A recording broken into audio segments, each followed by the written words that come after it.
Hello, everyone, and welcome to English Pod. My name is Marco. My name is Catherine, and today we have a very special lesson for you. This is actually the first in a series of lessons about interview skills. That's right. For 10 lessons that you will hear once a week for the next 10 weeks, we're going to take a look at an interview, a job interview, and we're going to take you step by step throughout the whole interview process, as well as teaching you some useful words and phrases that you can use next time you're at a job interview in English. Exactly. So pay attention. Today is the first day we're going to be entering the office, and we're going to learn some things that are important for talking to your future employer or meeting people in an interview. Okay.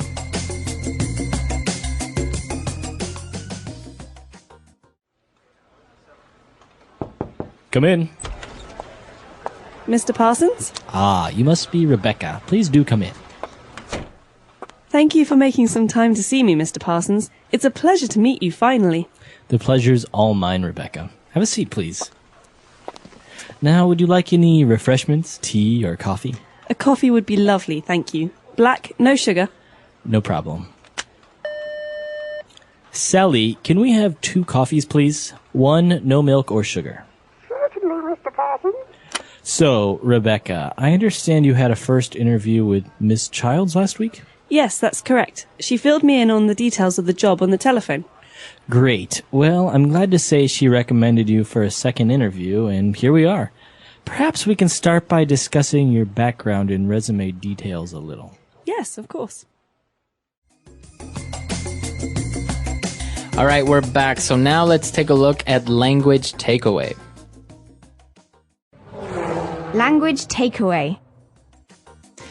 So one of the first things that you're offered when you go to interview at a company is refreshments. Right. Would you like any refreshments?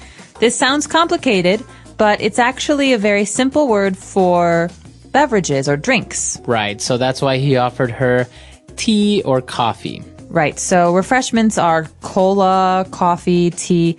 But how do you answer this? If I say, would you like any refreshments, Marco?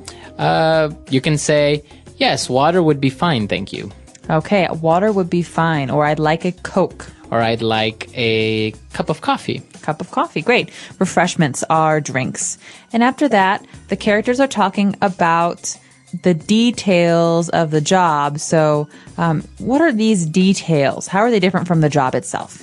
Well, the details of the job are the specific points about the job. So, for example, if she applied for a job as a receptionist, the details of the job would be answering the phones, taking messages, receiving people at the office.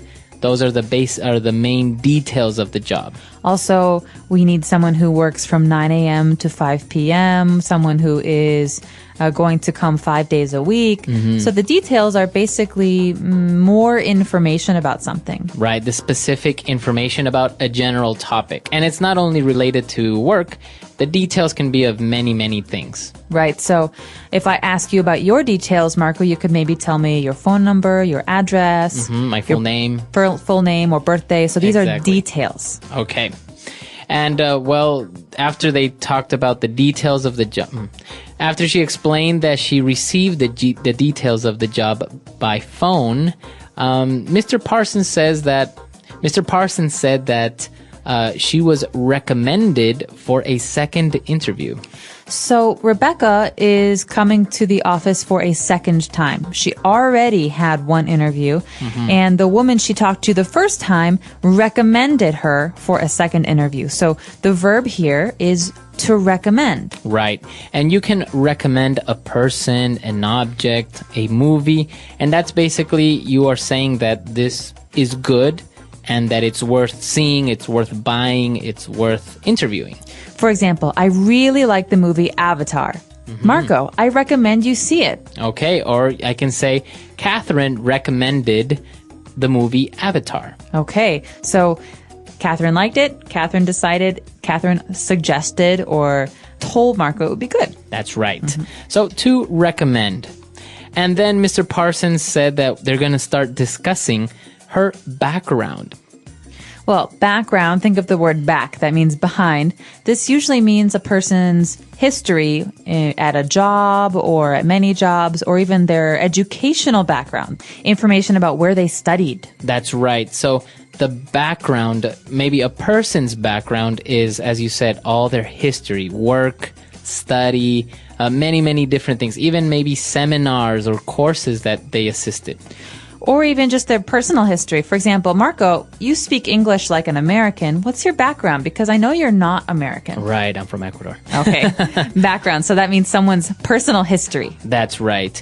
And hand in hand with background, we have a piece of paper that usually you send into an employer to apply for a job. This is the famous resume. Resume. So you're right, Marco. A resume is a document. In this case, it is a document that lists your work history, your working background. And it's a very important part of applying for a job. And usually you send your resume before you go for the interview so that the employer can look and see, is this person qualified? How old are they? What's their work history? And, well, very similar to a resume, you may have heard a CV. That's right. A CV is a lot like a resume. It stands for curriculum C, vitae V, CV, and it's more detailed. It has more details about a person's academic or study history. Exactly. So a resume, I guess it's very similar to a summary of your work background, whereas a CV will have more details about your education, maybe more details about your work background, what did you do, objectives, etc. Great. So maybe we should listen to today's dialogue one more time. And when we come back, we'll be talking about some of the interesting phrases we heard in today's dialogue.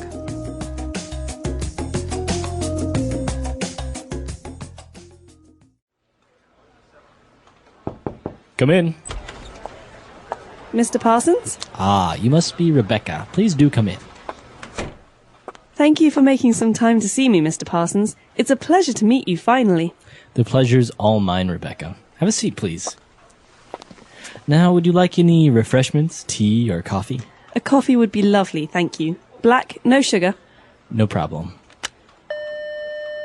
Sally, can we have 2 coffees, please? 1, no milk or sugar. Certainly, Mr. Parsons. So, Rebecca, I understand you had a first interview with Miss Childs last week? Yes, that's correct. She filled me in on the details of the job on the telephone. Great. Well, I'm glad to say she recommended you for a second interview, and here we are. Perhaps we can start by discussing your background and resume details a little. Yes, of course. All right, we're back. So now we have 3 phrases that we're going to take a look at on Fluency Builder. Fluency builder. All right, so when Rebecca arrived, Mr. Parsons said, "Ah, you must be Rebecca. Please do come in." Okay, so you could say, please come in. This means, please come into my office, or come on in. Right. But here, the interesting thing about this is the word do. Right, he's using the verb do, and it may sound wrong. It may sound like it's unnecessary because you do have a phrasal verb there already, come in. So you can just say, please come in. But when he says, please do come in, he is emphasizing on her to come in. That's right. So this is a very polite way to invite someone inside. You can also say, please do have a seat. All right, so you are emphasizing in a very polite way to please sit down. That's right. Please do come in. So there are many other ways that you can use it. So for example, if you really want your friend to call you sometime next time you're in town, you say, please do call me next time you're in town. Please do. You could even say it afterwards, simply please do, for emphasis. Right, so if I say, hey, Catherine, I'm going to call you next time I'm in Shanghai. Please do. There we go. So that means please do call. All right, so please do come in. Please do call. All right. After that, Rebecca says, thank you for making some time to see me, Mr. Parsons. So she is happy that Mr. Parsons is available and wants to talk to her. This is a very common phrase that means, thank you so much for interviewing me. Right. So I guess it's kind of a way of saying, look, I know that you're a busy person and that you don't have very much time, so thank you for making some time to see me. Right. So this isn't just about interviews. You could say this phrase for meeting with a client or meeting with even a friend. You could say, hey, Marco, I know you were really busy last week, but thank you so much for making some time to see me. Right. So you're just basically saying, I understand that you're very busy, but I appreciate that you made some time to see me. All right. And well, she said, you know what? It's a pleasure to meet you. But Mr. Parsons replied by saying, hey, the pleasure's all mine. All right, another very, very polite phrase that you hear a lot. Maybe some of you have heard the phrase, it's a pleasure to meet you before, but the response, the answer is very interesting. The pleasure is all mine. Right. So this stands for the pleasure is all mine. Right. And I guess it's the most appropriate response if somebody says, it's a pleasure to meet you. Because if you don't say this, I think you may sound a little bit arrogant. Well, you could say it's a pleasure to meet you too. Right. But this is another way to answer the person, because you don't always want to say it's a pleasure to meet you. It's a pleasure to meet you too. Right. This is a way to say something different and to say, well, the pleasure's all mine. Right. But it's very important to answer something, right? Because if I say it's a pleasure to meet you and you say thank you, it's like, no, that is a little bit arrogant. So Right. you have to say something. Right. And we recommend that you say this or you just say the same thing back. So it's nice to meet you. Oh, it's nice to meet you too. Right. Okay, and our last phrase is actually when they were talking about, again, the details of the job, and she said that Miss Childs filled her in on the details. She said, she filled me in on the details of the job on the telephone. Okay, so this is an interesting verb, to fill in, or in this case, to fill someone in, to fill me in, to fill you in. This basically means to tell someone about something. Right. Or if I know a little bit of information, but not a lot of information about something, this way you're telling me more so I understand it better. Right, I'm giving you all the information. So maybe somebody is talking about a rumor in the office, and you go and you say, hey, fill me in on the gossip.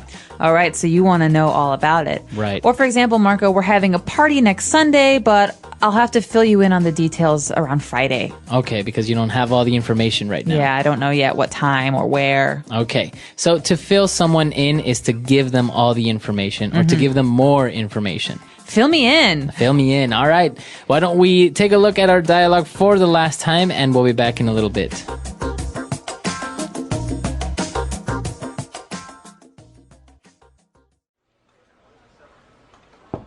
Come in. Mr. Parsons? Ah, you must be Rebecca. Please do come in. Thank you for making some time to see me, Mr. Parsons. It's a pleasure to meet you finally. The pleasure's all mine, Rebecca. Have a seat, please. Now, would you like any refreshments, tea, or coffee?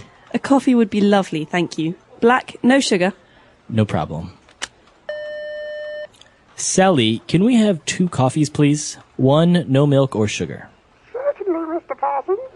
So, Rebecca, I understand you had a first interview with Miss Childs last week? Yes, that's correct. She filled me in on the details of the job on the telephone. Great. Well, I'm glad to say she recommended you for a second interview, and here we are.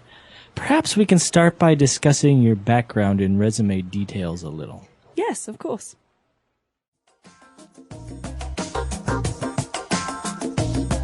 All right, so as we mentioned, this is the first part of a 10-part series of the interview series. And this is going to be very, very helpful. As you saw in this first part, we're just taking a look at some basic vocab and phrases that you can use when you're just introducing yourself. You're just getting started in the interview.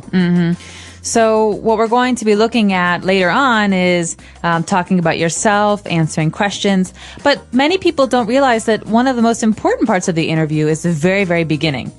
Because some psychologists say that we make a decision about a person or how we like a person within the first, 30 seconds of talking to them. Yeah. So it's important that you speak confidently and that you say some of these English phrases comfortably. You know, it's a pleasure to meet you. Oh, the pleasure's mine. These little things will really help you. That's right. And I think as talking about introductions and how this woman arrived to the office, I think one of the key things that we would recommend is to look that person in the eye and give a firm handshake, right? Yeah. I don't know how many people actually realize how important this is. It's very, very important because as an interviewer, the person or the manager who's interviewing you, I think you can tell a lot from a person if somebody gives you a very flimsy handshake or doesn't look you in the eye.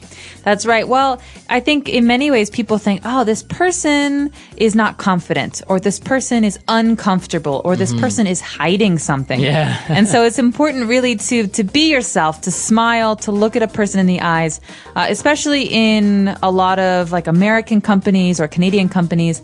I know in other parts of the world, smiling with a stranger is unusual or maybe unacceptable. But in America, it means I'm confident. Here I am. Here's my name. Nice to meet you. It's a very important part of an introduction. Yes, very true. So we actually want to hear what you think. How important for you is a handshake, a firm handshake, looking someone in the eye, or how do interviews work in your country? Let us know, and we hope that this is helpful for you in the future if you're looking for jobs or you just want to practice your English. That's right. So if you have any other questions or doubts, we're at englishpod.com. We'll see everyone there. Bye. Bye.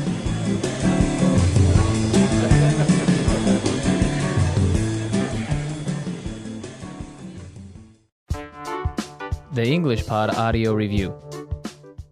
Listen to the meaning, then say the vocabulary word. Drinks. Refreshment. A meeting at which people talk to each other. Interview. A short document describing your education, work history. Resume. Suggest. Recommend. The experiences, knowledge, education of a person. Background. Manage to find time. Make some time. It's happy to. It's a pleasure to. Give me more information. Fill me in. Let's try that faster. Manage to find time. Make some time. Give me more information. Fill me in. Drinks. Refreshment. The experiences, knowledge, education of a person. Background. A meeting at which people talk to each other. Interview. Suggest. Recommend. It's happy to. It's a pleasure to. A short document describing your education, work history. Resume. Now say the word and hear it in a sentence. Make some time. Can you make some time to meet with me this afternoon? Make some time.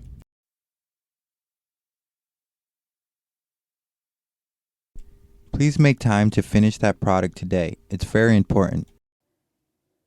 Make some time. I have to make some time to finish that report tomorrow. It's a pleasure to. It's a pleasure to visit the Beijing office again. It's a pleasure to.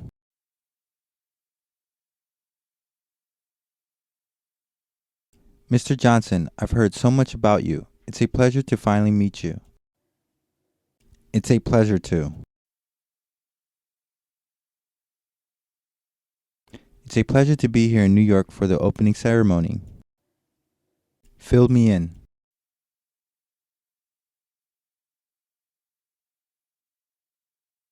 Amanda wasn't at the marketing meeting yesterday. Can you fill her in on what we discussed? Fill me in.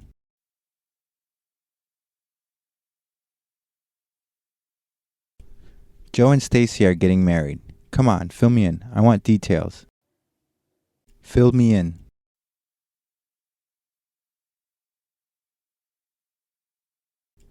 I missed what Mr. Wang said about the new system. Would you fill me in, please? Recommend. Avatar is a great movie. I totally recommend it. Recommend.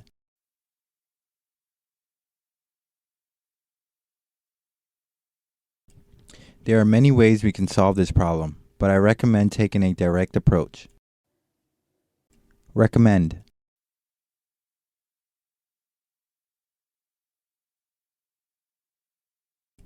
I would like to recommend Scott for a promotion, but he has been late so often I don't think I can. Background.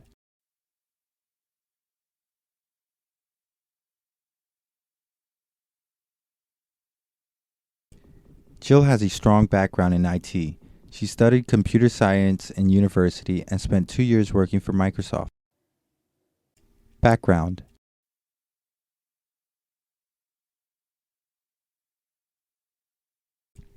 Let's take your picture against a plain white background so it will be easier to edit the photo. Background.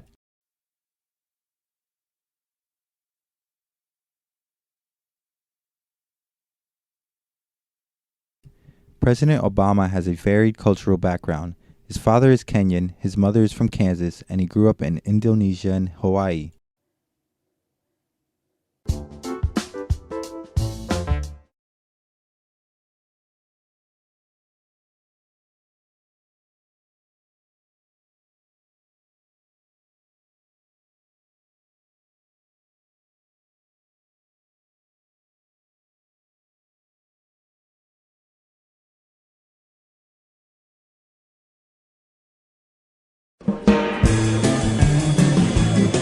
Hello, everyone, and welcome to English Pod. My name is Marco.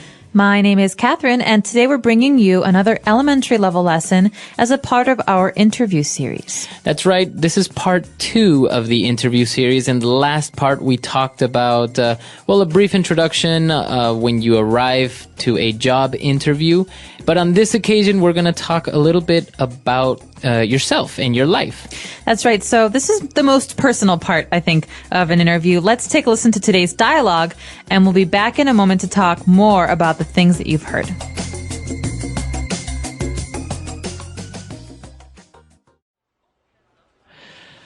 Now, Miss Childs passed on your resume to me, and I've had a chance to look it over. I must say, I'm quite impressed. Thank you very much. I've tried to keep it short and clear. If there are any questions, please feel free to ask me. Well, yes, I do have a number of questions, but perhaps first you could give me a brief overview. I'd like to get a little bit of an idea of your background. Yes, of course. Well, as you can see from the resume, I'm 27 and grew up in Brooklyn, New York, although our family moved to London when I was quite young, at around 16. Ah, I see. So you were actually educated in Europe? Yes, precisely. Although I was born in the US, I would definitely call London home. But as you see, I've actually spent a lot of my life moving from country to country. My father was in the oil business before he retired, so we also spent a number of years in Saudi Arabia too. Very interesting. So it seems you had quite an adventurous childhood. Absolutely. We were never still for too long, but now I'm really looking to settle down. I see. Okay, well, let's move on to discuss your education, shall we? Sure. All right, we're back. So obviously this person had a very interesting life, and they use some pretty interesting words there. So why don't we take a look at 5 key words that we have prepared for you on Language Takeaway. Language takeaway.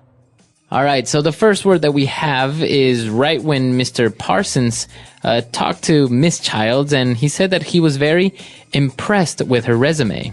All right, so someone says, I'm impressed when they think that something that you did or something about you is very interesting or good or better than most people's.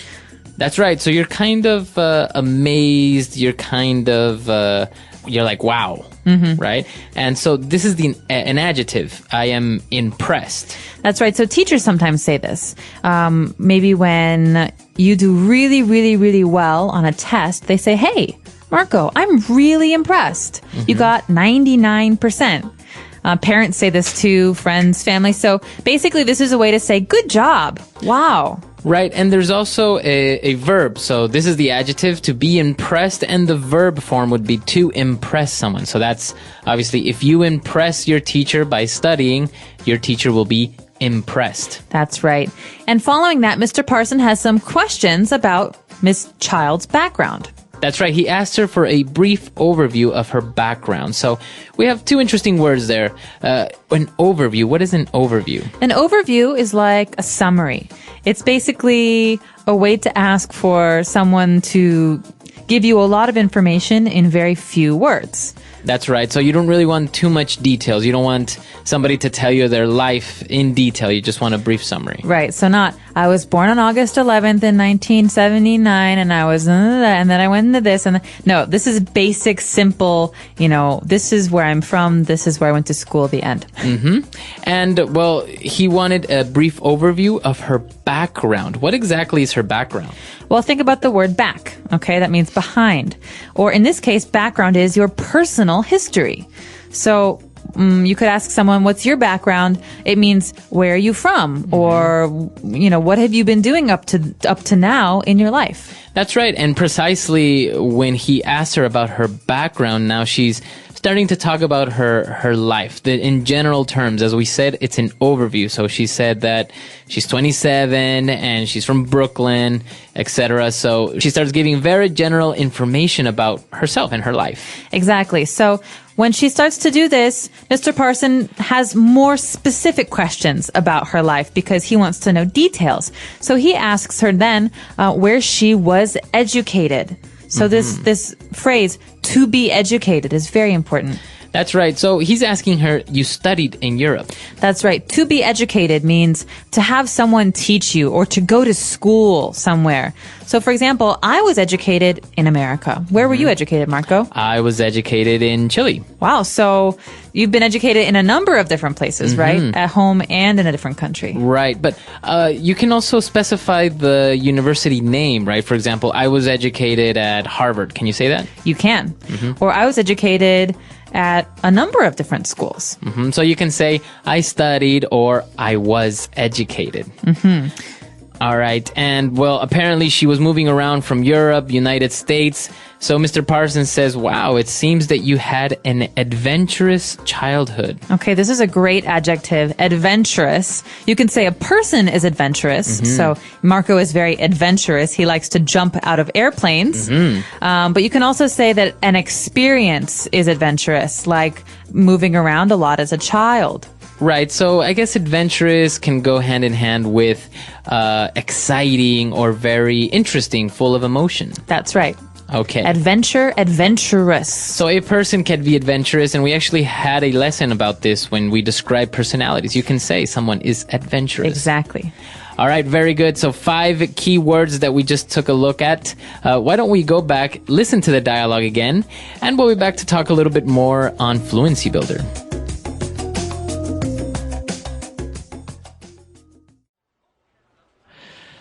Now, Miss Childs passed on your resume to me, and I've had a chance to look it over. I must say, I'm quite impressed. Thank you very much. I've tried to keep it short and clear. If there are any questions, please feel free to ask me. Well, yes, I do have a number of questions, but perhaps first you could give me a brief overview. I'd like to get a little bit of an idea of your background. Yes, of course. Well, as you can see from the resume, I'm 27 and grew up in Brooklyn, New York, although our family moved to London when I was quite young, at around 16. Ah, I see. So you were actually educated in Europe? Yes, precisely. Although I was born in the US, I would definitely call London home. But as you see, I've actually spent a lot of my life moving from country to country. My father was in the oil business before he retired, so we also spent a number of years in Saudi Arabia too. Very interesting. So it seems you had quite an adventurous childhood. Absolutely. We were never still for too long, but now I'm really looking to settle down. I see. Okay, well, let's move on to discuss your education, shall we? Sure.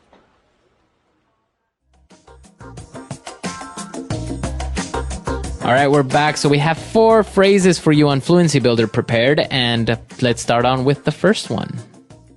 Fluency Builder. Okay, so at the very beginning, Mr. Parsons is continuing what he was saying in our first part. So Mr. Parsons is talking about Rebecca's resume, and he says, the secretary, she passed it on to me. So this verb, to pass on, this is really important. What does this mean? Well, the secretary, Miss Childs, passed on Rebecca's resume. That basically means Miss Childs received it, and she didn't keep it. She passed it on, or she gave it to another person, in this case, Mr. Parsons. Okay, so this shows that something doesn't stay with one person, like you said, Marco, but it moves from one person to another person. So, for example, my mother told me to pass this message on to you. The message is not for me, it's for you. I think also with physical traits, like maybe if your mother had green eyes, you can maybe say, my mom passed on her eye color onto me. That's right. So you got it from her. All right. So that's what happened with the resume. And he said, well, she passed it on, and I've had the chance to look it over. Okay. So think about this as a chunk, as a group of words that we use together. To look something over, we can say, hey, Marco, when you have a minute, can you look this over for me? Okay. So that means to examine or to take a look. Take a look at, that's right. So to look something over or to look it over. All right, so basically to examine, maybe in close detail, right? You actually take the time to read it. That's right. Okay. And then later on, they started talking about her background. As we know, she was from Brooklyn. She grew up in Brooklyn, and then she moved to London. And so Rebecca described how she spent most of her life moving from country to country. Okay, from country to country. This means that she moved to many different countries. Okay, so if I live in America all my life, I never moved from country to country. You can say this about many different things, from place to place, from town to town. It means that you go from one place to another. That's right. So as you said, if you replace the noun country, you can say from town to town. You can even say from house to house. I went from house to house asking for money. That's right. So from to Exactly. So from something to something. And for our final phrase, she was talking about how she's moved around so much that she's actually ready to settle down. Okay, to settle down. This is a really important phrase, and I think it's something a lot of people do when they're maybe in their 30s or 40s. They don't want to move anymore. So to settle down means to stay in one place. Exactly. So you stay in one place. And it can have a lot of different meanings as well. For example, to get married, many people say that's settling down. It means you want to stay in one place and have a family. Or to buy a house, because it means that you will live there for a long time. Exactly. So to settle down. So a lot of interesting phrases there, a lot of words, and this is, as we said, part 2 of our series. So I think it would be worthy for us to listen to this dialogue one last time, and we'll be back to talk a little bit more.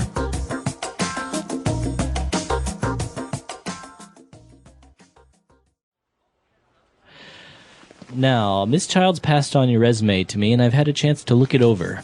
I must say, I'm quite impressed. Thank you very much. I've tried to keep it short and clear.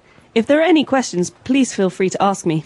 Well, yes, I do have a number of questions, but perhaps first you could give me a brief overview. I'd like to get a little bit of an idea of your background. Yes, of course.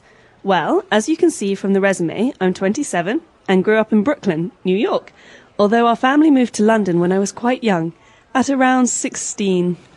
Ah, I see. So you were actually educated in Europe? Yes, precisely. Although I was born in the US, I would definitely call London home.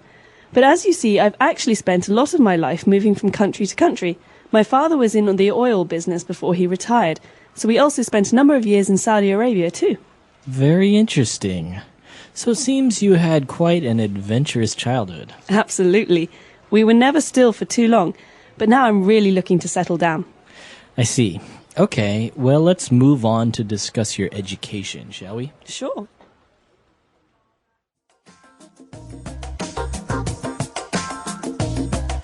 All right, we're back. So this is part 2 of a 10-part series of the interviews. Now, we just talked about the background, and I think there are different ways of talking about your background, right? This is maybe your personal background. That's right. So you can talk about your personal history, your personal background, where you were born, where you were educated, where you grew up. But a lot of times we also have to talk about other parts of our background, like our work background, or like next week, our educational background. That's right. So part 3, we're going to take a look at your educational background. And it's going to be very important because I think in many interviews, people have a hard time describing what they studied or maybe describing exactly what they did during university or college or master's degree or something. Exactly. And we're not talking about elementary school or high school. We're specifically talking about university background here. So, like you're saying, Marco, what was your major? What was your minor? What was your area of study? These are great phrases that are very important for an interview. And so we hope that if you have any questions, you'll let us know. Our website is englishpod.com, and stay tuned for next week's episode. That's right. Okay, so we'll see everyone on the website, and until next time. Bye. Bye.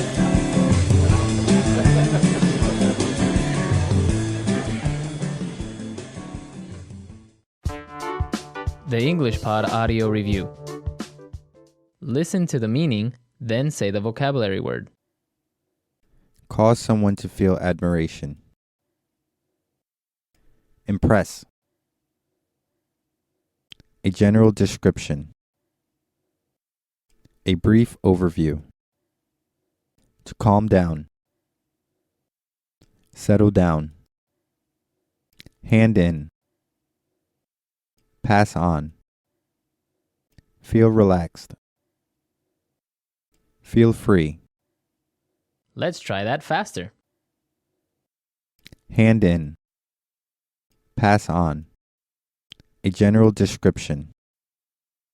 A brief overview. Feel relaxed. Feel free. To calm down. Settle down.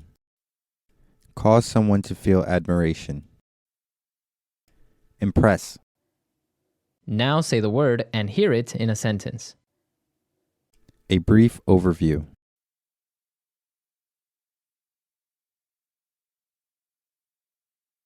George, would you give us a brief overview of what the marketing team has been working on this week? A brief overview.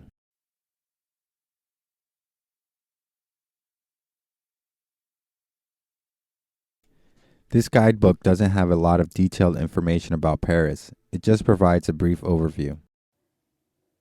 A brief overview.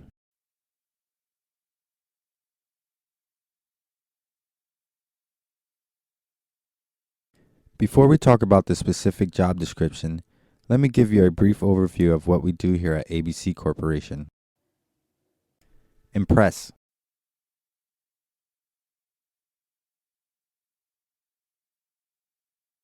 Well, Jeff, I'm really impressed with your photography skills. These pictures are beautiful. Impress.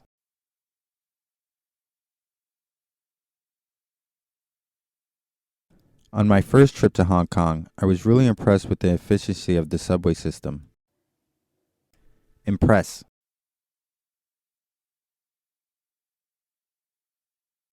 Good job with that sales meeting, Ellen. I think the client was really impressed. Pass on.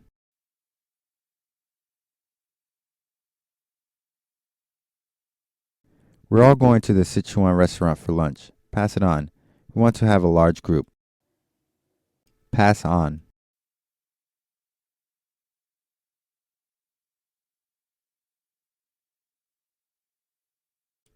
Linda, after you add the most recent QC figures to the report, please pass it on to Mr. Wang. Pass on.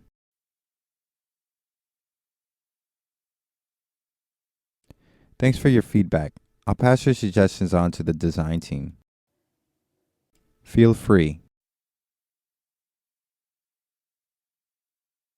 Excuse me, may I use your bathroom? Oh, please, feel free. Feel free. Welcome to our art gallery. Feel free to look around. Feel free.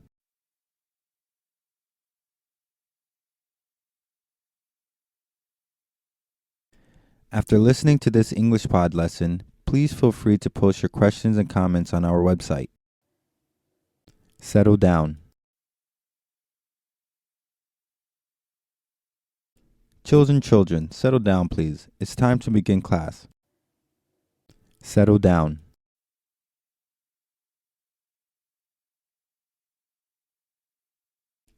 He was something of a playboy in the past, but now he's ready to get married and settle down. Settle down.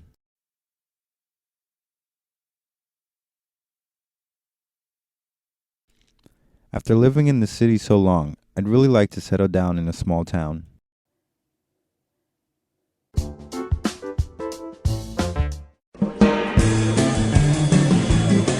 Hello, everyone, and welcome to English Pod. My name is Marco. My name is Catherine, and today we've got part 3 of an exciting series we've got for you at the elementary level. That's right. As you may remember, this is a series that we're studying all about a job interview. So in the first part, we just talked about the introduction. The second part was talking about your personal background. And now we're going to talk about your educational background. Okay, so the key topic here today is education. Let's take a listen to this dialogue, and we'll be back in a minute.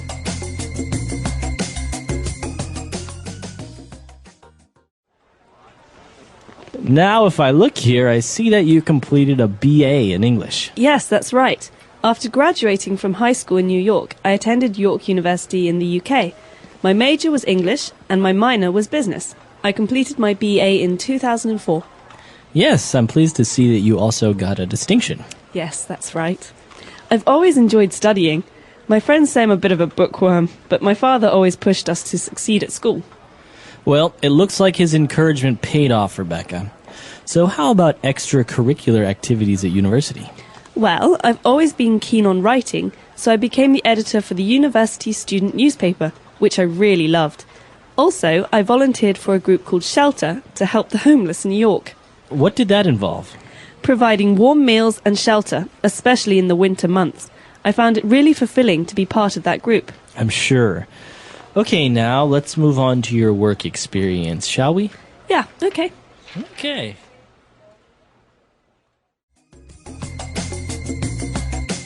All right, we're back. So the girl was talking about her education, about her university, and she talked about some very interesting words. So why don't we take a look at those and language takeaway?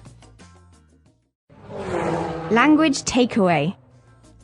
So, at the very beginning, Mr. Parsons, who's the interviewer here, asks Rebecca about her background and says, I see that you completed your BA in English. Okay, so we have an acronym there, a BA. This stands for bachelor's, or usually a 4-year degree at the beginning of your university studies. That's right. So it's a type of degree, right? A BA is, as you say, your bachelor's degree, and it usually takes 4 years. That's right. You have a Bachelor of the Arts, BA, but you also have a Bachelor of Science, which is a BS. So as you can tell, one is for the arts, like art history, music, things like that. The other is for sciences, like physics or chemistry. Very good. All right. So she has a BA in English. So she obviously studied the English language in university.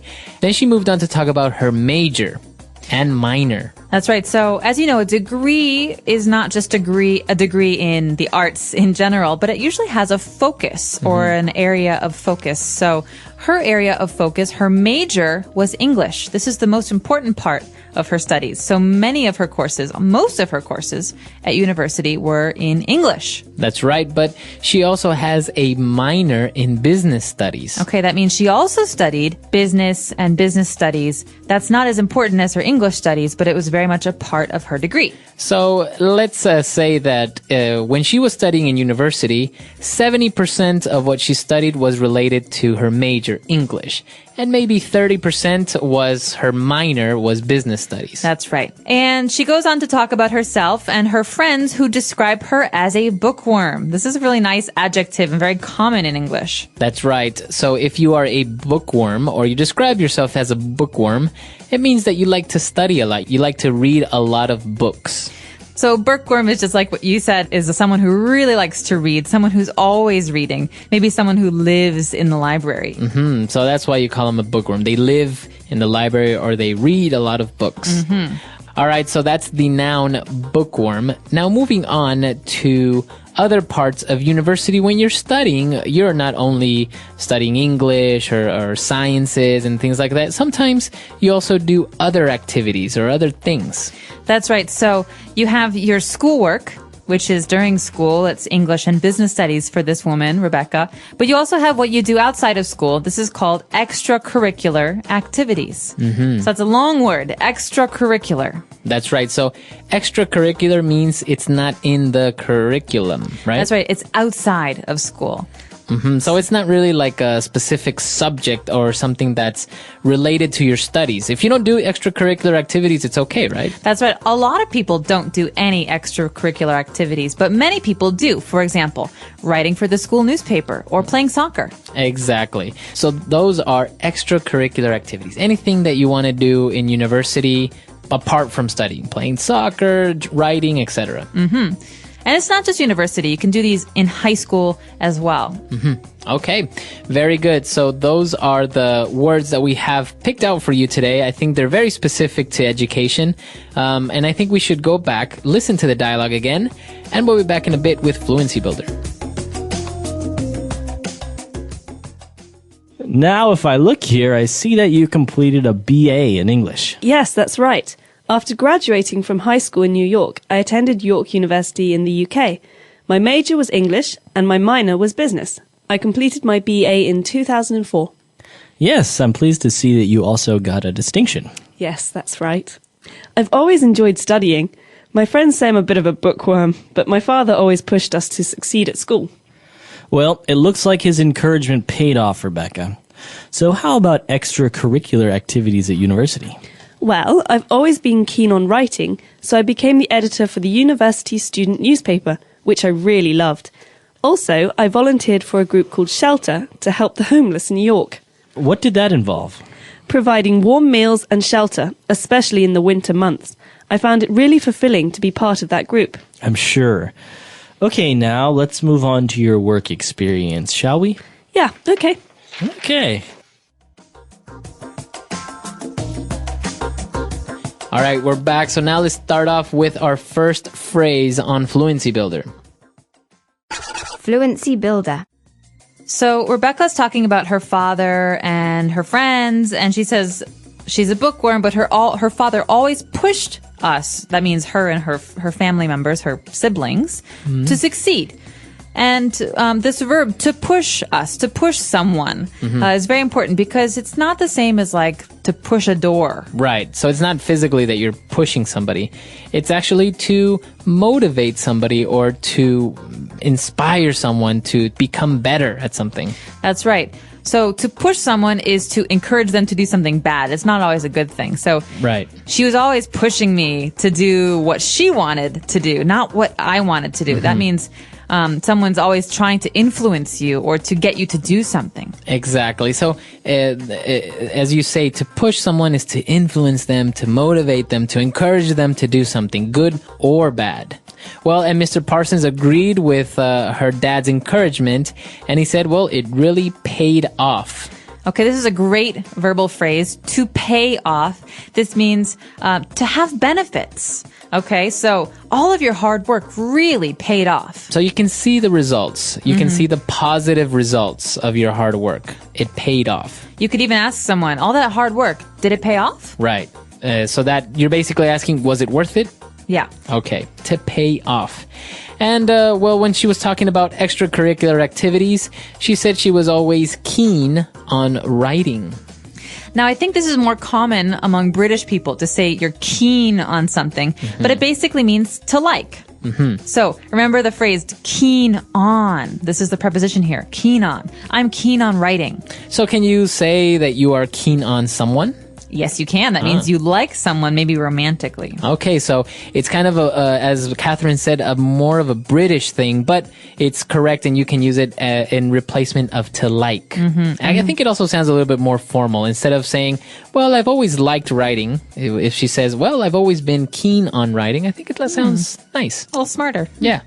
All right. And our last word, it's actually an interesting word. It might be a little bit complicated to understand, but when she said that, volunteering was very fulfilling and to be part of a group. Okay, fulfilling sounds a lot like the word filling, but you shouldn't confuse these two because the meaning is very different, right? So something that is fulfilling makes you feel really good. You maybe you don't make money from it, or you don't get a lot of praise from it, but it still makes you feel happy about life for yourself or something. So you get satisfaction. Now notice the pronunciation. You don't say fulfilling. No, you say fulfilling. Fulfilling. So the L there is kind of silent. Kind of optional. But maybe you could ask someone, what do you find fulfilling in your life? Or you can ask, do you think your job is fulfilling? Yeah. Okay. So a lot of great words there, a lot of interesting things related to education and not so much. Why don't we go back and listen to the dialogue one last time?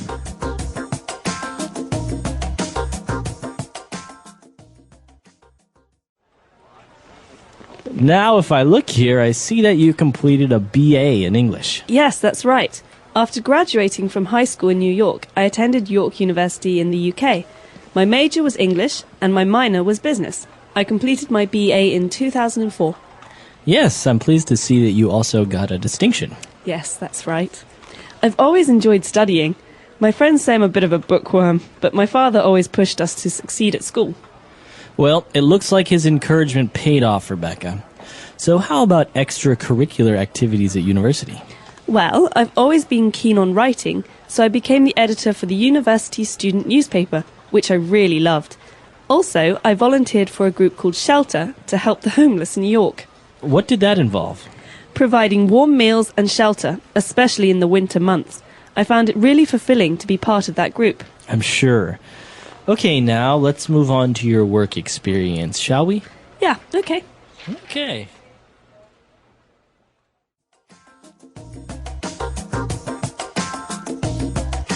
All right, so talking about going to university, I think they used a really specific verb there that's worth mentioning. She said, I attended York University in the UK. So to attend. That's right. So you can say I studied at York University, but the more formal way of saying that I was a student at York University is to say I attended that school. So to attend means to be a student at that place. Okay. And what about you, Catherine? Did you participate in any extracurricular activities back in college? I did. I participated in a lot of extracurricular activities. I was in the orchestra at my university, and I played in a lot of musical groups.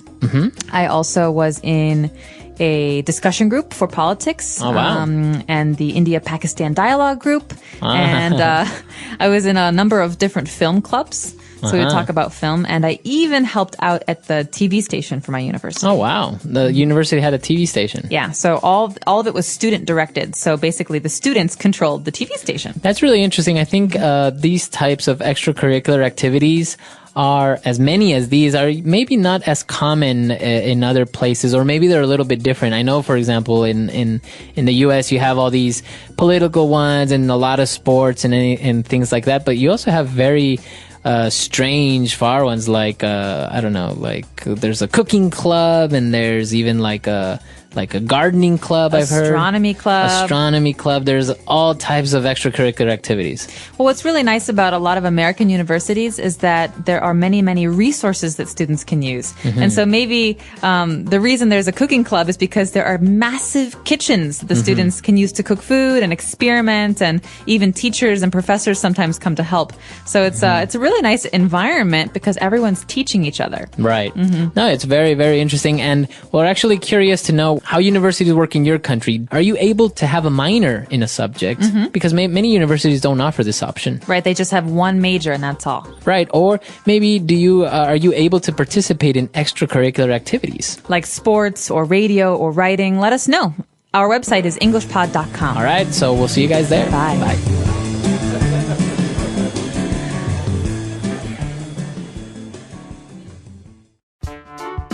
The English Pod Audio Review. Listen to the meaning, then say the vocabulary word. Bachelor of Arts. BA. The main subject studied in a college. Major. A second subject studied in college. Minor. Excellence. Distinction. A person who likes reading and studying. Bookworm. To affect positively. Pay off. Extra activities. Extracurricular. Willing or eager to do something. Keen on. Want to do something without being forced or pay. Volunteer. Contain. Involve. Full of happiness and satisfaction. Fulfilling. To encourage or persuade someone to do something. Push. Let's try that faster. Willing or eager to do something. Keen on. Want to do something without being forced or pay. Volunteer. A second subject studied in college. Minor. Full of happiness and satisfaction. Fulfilling. Extra activities. Extracurricular. To affect positively. Pay off. Bachelor of Arts. BA. Contain. Involve. Excellence. Distinction. A person who likes reading and studying. Bookworm. To encourage or persuade someone to do something. Push. The main subject studied in a college. Major. Now say the word and hear it in a sentence. Major.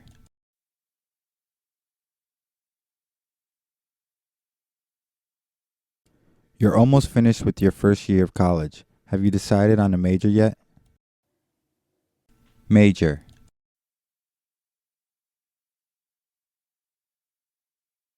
Mark graduated with a double major in philosophy and East Asian studies. Major.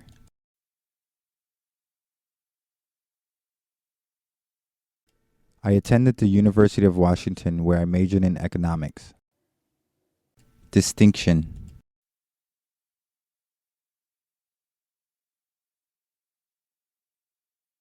It may be difficult for some English learners to hear the distinction between the words eyes and ice.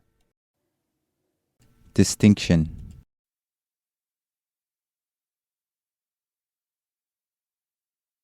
Only the best of the best students at British universities receive distinction. Distinction.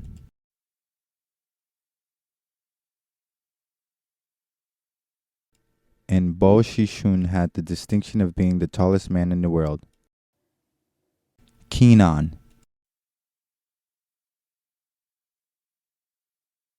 I think Tom is keen on Sherry. He's always flirting with her. Keen on. I'd rather not go to McDonald's for lunch. I'm not keen on fast food. Keen on.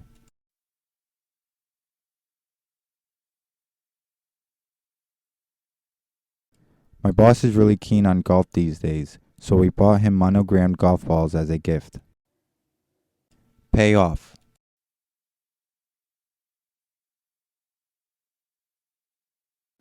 All that studying really paid off. I got 100% on my final exam. Pay off.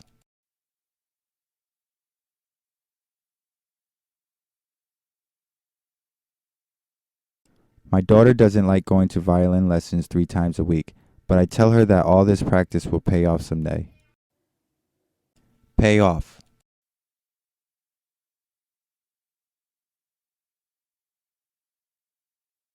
We took a risk with this marketing campaign, but it really paid off. Our customer base nearly doubled. Extracurricular.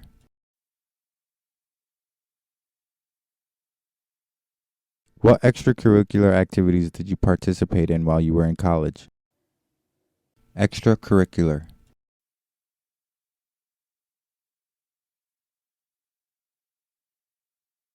Many students in Asian countries have to study so much they have no time for extracurricular activities. Extracurricular. I'm a happily married man with no extracurricular relationships.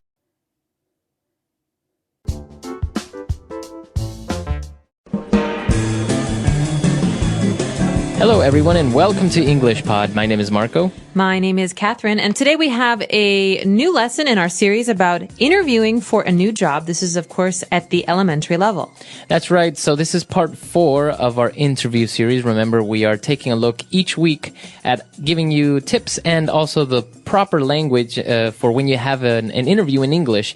And on this occasion, we're going to talk about our work experience. Okay, you'll remember we talked a little bit about educational experience and educational background. Well, today is all about your last couple of jobs. All right, so I think we should just listen to the dialogue for the first time, and we'll be back in a bit with language takeaway.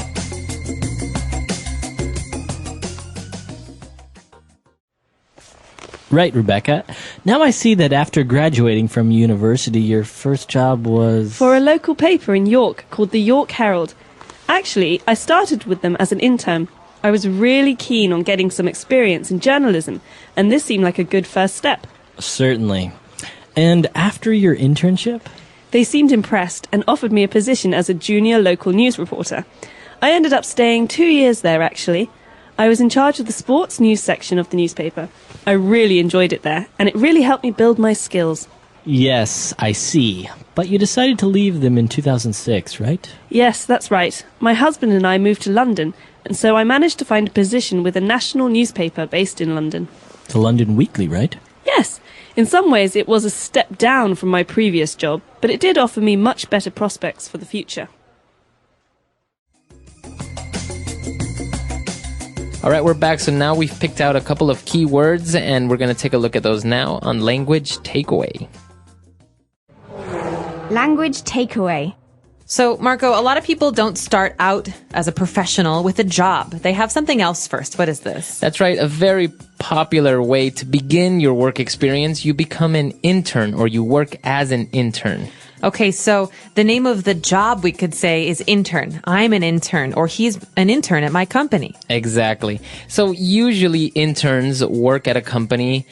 Usually they're not paid. And or if they are, it's a very, very little pay. And the purpose of an internship, or to work as an intern, is to gain experience. That's right. So it's basically like a study opportunity for a job that you know you want.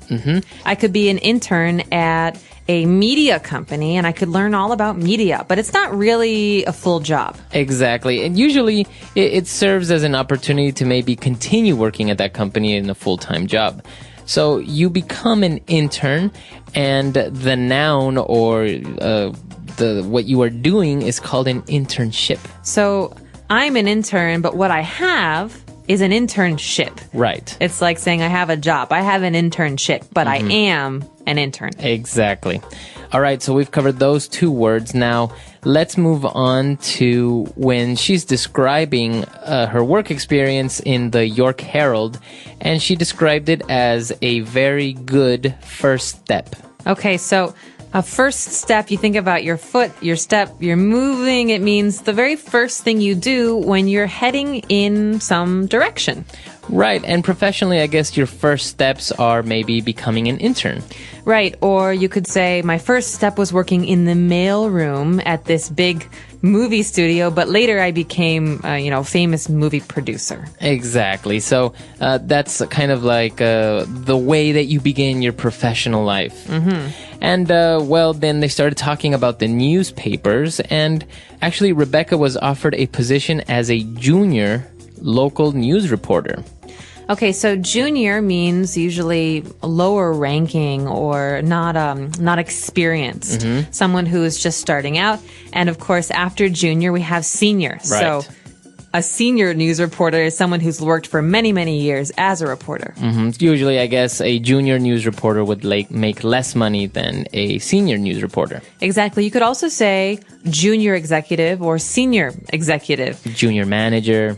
These are ways of describing length of experience. And in this case, she's junior, but what kind of job does she have? Well, she is a news reporter for local issues. Okay, so she's a local news reporter. Now, what exactly does that mean if you're a local news reporter or for local issues?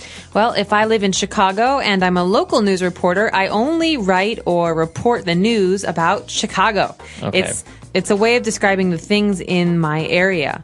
So it's the opposite of our next phrase, national news reporter. Okay, so if you are a national news reporter or a national manager of maybe a company, then that means that you oversee things in the whole country. That's right. So local is my city or my county, but in the case of national, we're talking about the whole country. Nation, national. So national is an adjective. But we could even go further than this. What if I am a reporter and I talk about foreign countries? I talk about France and South Africa and even Iceland. Then I guess you would be an international news reporter. Exactly. And I guess also at the executive level, you can have an international marketing manager, right? That's right. International marketing manager, national marketing manager. These are very important ways to divide work, to say he is the international manager, here's the national manager. This tells you the kind of the size of this person's job. Exactly. Okay. So now more or less you know how these jobs can be divided: junior, senior, national, local, etc. So I think we should go back to the dialogue. Let's listen to this dialogue again, and we'll be back in a bit.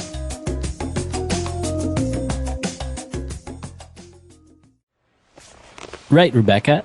Now I see that after graduating from university, your first job was... For a local paper in York called the York Herald. Actually, I started with them as an intern. I was really keen on getting some experience in journalism, and this seemed like a good first step. Certainly. And after your internship? They seemed impressed and offered me a position as a junior local news reporter. I ended up staying 2 years there, actually. I was in charge of the sports news section of the newspaper. I really enjoyed it there, and it really helped me build my skills. Yes, I see. But you decided to leave them in 2006, right? Yes, that's right. My husband and I moved to London, and so I managed to find a position with a national newspaper based in London. The London Weekly, right? Yes. In some ways, it was a step down from my previous job, but it did offer me much better prospects for the future.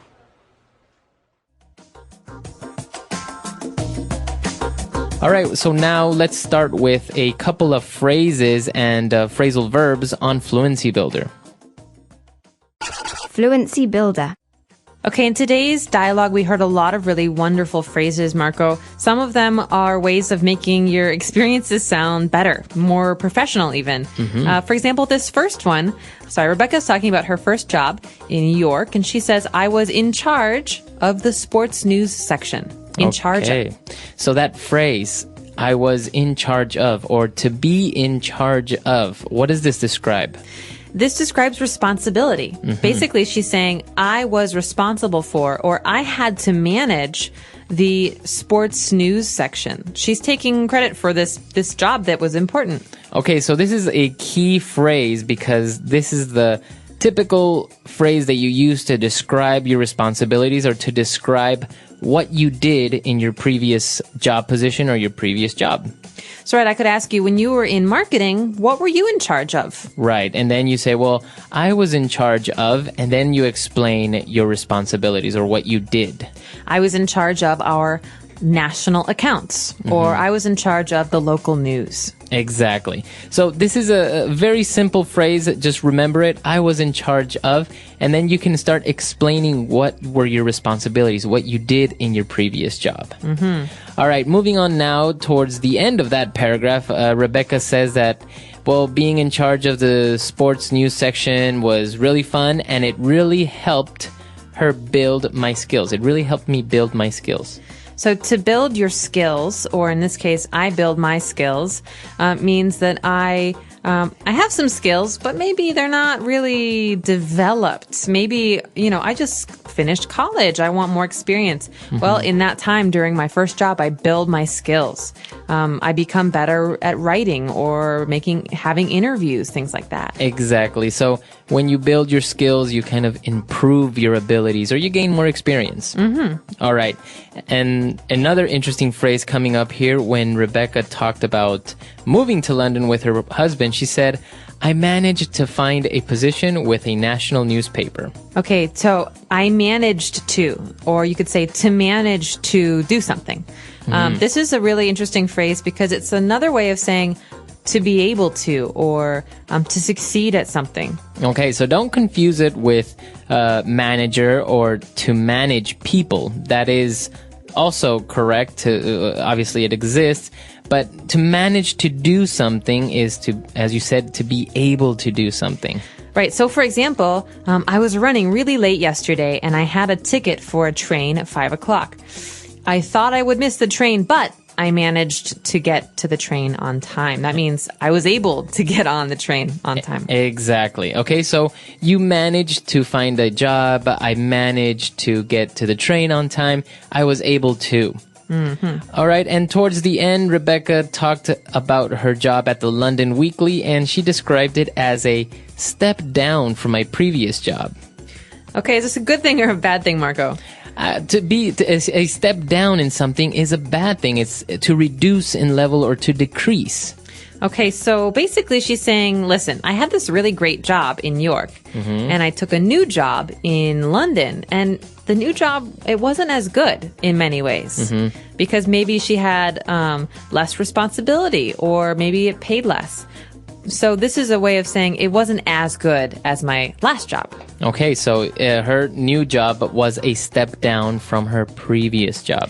You could say, I think his new girlfriend's a bit of a step down, if you know what I mean. Exactly. So usually you're comparing, right? You're making a comparison between something from the past to now. Exactly. Mm-hmm. Okay, so a step down. Why don't we go back and listen to the dialogue for the very last time, and we'll be back to talk to you in a bit.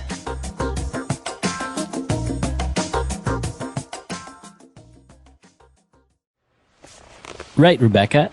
Now I see that after graduating from university, your first job was... for a local paper in York called the York Herald. Actually, I started with them as an intern. I was really keen on getting some experience in journalism, and this seemed like a good first step. Certainly. And after your internship? They seemed impressed and offered me a position as a junior local news reporter. I ended up staying 2 years there, actually. I was in charge of the sports news section of the newspaper. I really enjoyed it there, and it really helped me build my skills. Yes, I see. But you decided to leave them in 2006, right? Yes, that's right. My husband and I moved to London, and so I managed to find a position with a national newspaper based in London. The London Weekly, right? Yes. In some ways, it was a step down from my previous job, but it did offer me much better prospects for the future.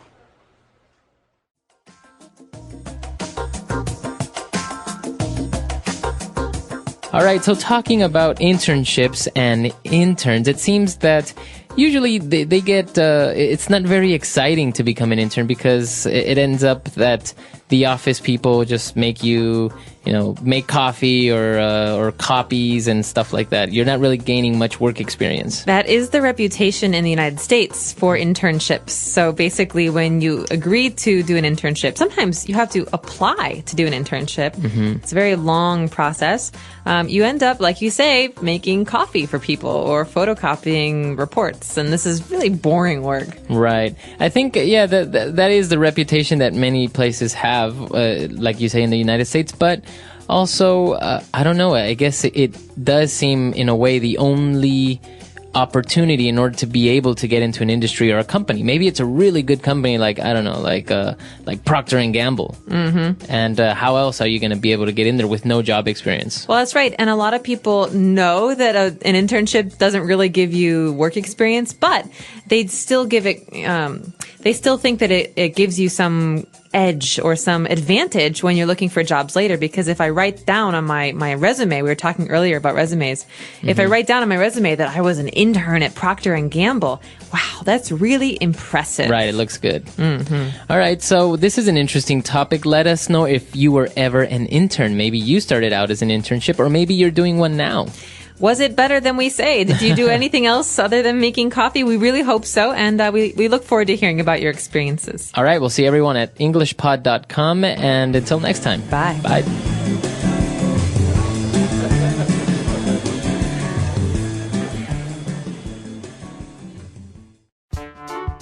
The English Pod Audio Review. Listen to the meaning, then say the vocabulary word. Turned out or result in. End up. Be responsible for. In charge of. Be able to. Manage to. A decrease or reduction in size or amount. Step down. A mental picture of something to come. Prospect. Let's try that faster. Be responsible for. In charge of. A mental picture of something to come. Prospect. Turned out or result in. End up. Be able to. Manage to. A decrease or reduction in size or amount. Step down. Now say the word and hear it in a sentence. End up.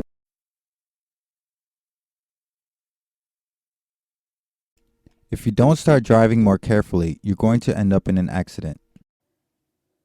End up.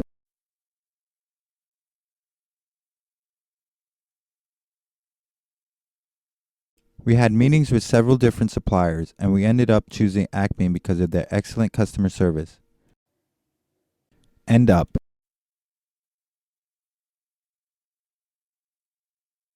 Which country do you think will end up winning the FIFA World Cup 2010? In charge of. This is Elizabeth. She's in charge of our Chilean customer accounts. In charge of. Annie, we would like to put you in charge of this project. In charge of. Robert has been in charge of the sales department for 3 years now. Manage to. It was difficult to keep a straight face, but I managed not to laugh. Manage to. I have so many things to do this week. I don't know how I'll manage to get through them all. Manage to.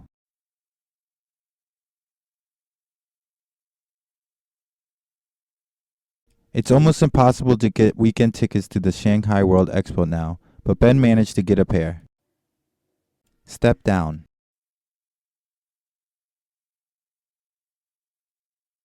After the scandal hit the news, Mr. Williams decided to step down as mayor. Step down.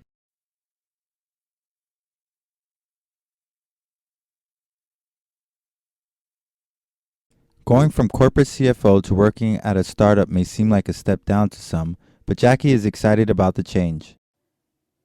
Step down.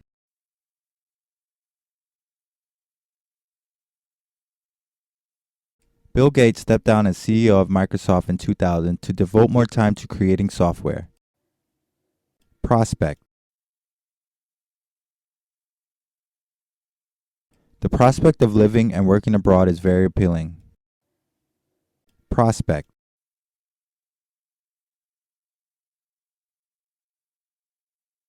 Your son has been accepted to 4 different universities. Wow, he has so many prospects open to him. Prospect.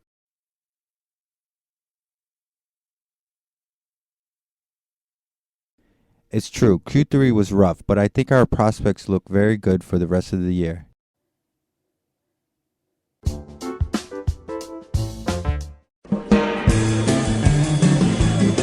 Hello, everyone, and welcome to English Pod. My name is Marco. My name is Catherine, and today we're going to continue in our series about job interviews. That's right. And on this occasion, we're taking a look at part 5 of our interview series where we explain why we left our previous job. Okay, and so in an interview, this is a very popular question. Why did you leave your last job? Learn some tools for answering this question in today's dialogue. We're going to take a listen to it first, and we'll be back in a moment.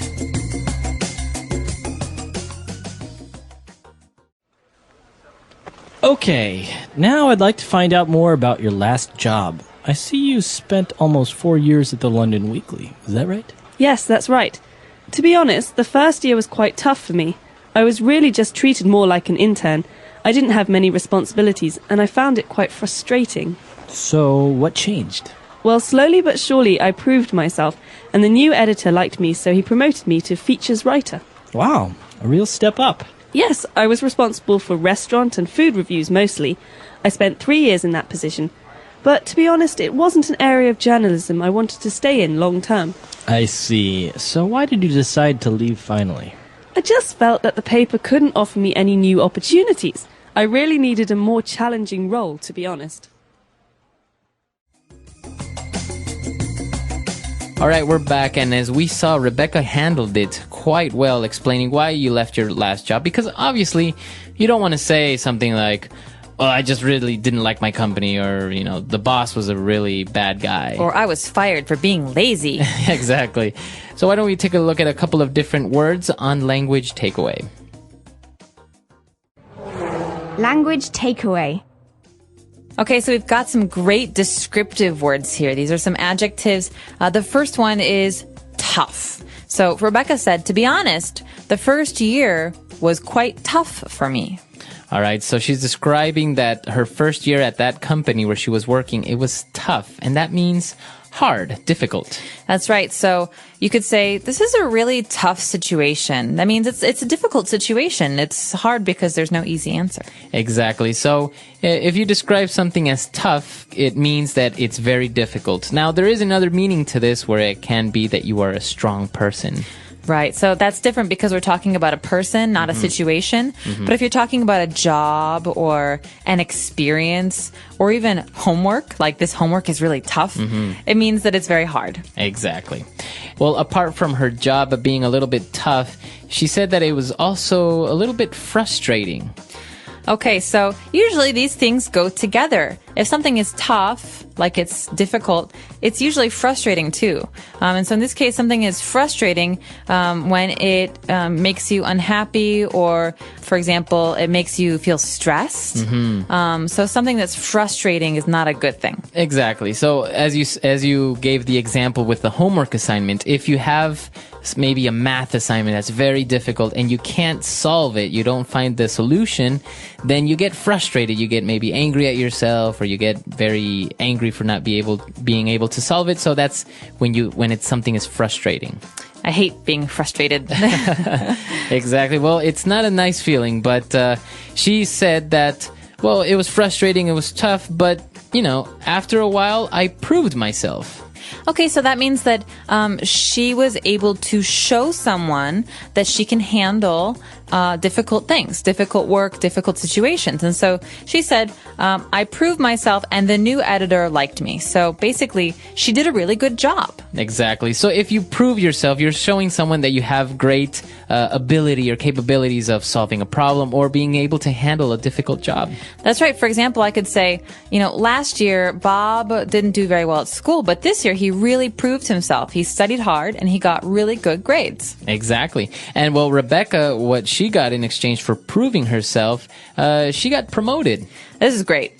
So promotions are good things. The verb here is to promote or to be promoted. So in this case, she was promoted. You could say last year I was promoted, or he will be promoted next week. He doesn't know yet. Exactly. Now, remember that to be promoted means to get a better position in your job. Now, as we mentioned, the verb is to promote. And you may be asking yourself why we are using the verb to be in the past, was promoted. And this is because it's an ed adjective. It's an adjective that ends in ed. So you may think it's a verb, but it's not. It's actually an adjective. The verb here is to be. Exactly. So I was promoted. Was is obviously our verb here, the verb to be, but promoted is an adjective that ends in ed. Okay, and so if I'm the boss, the action I do, the verb I do, is I promote someone.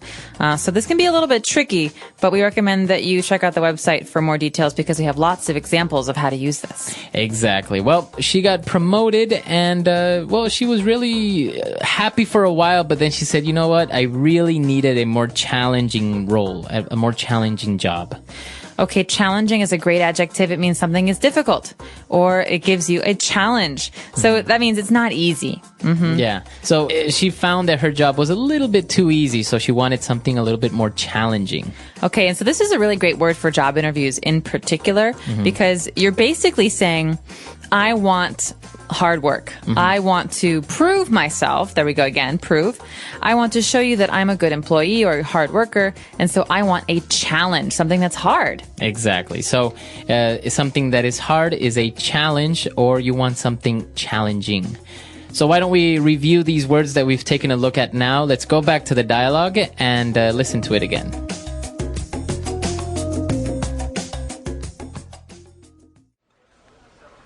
Okay, now I'd like to find out more about your last job. I see you spent almost 4 years at the London Weekly. Is that right? Yes, that's right.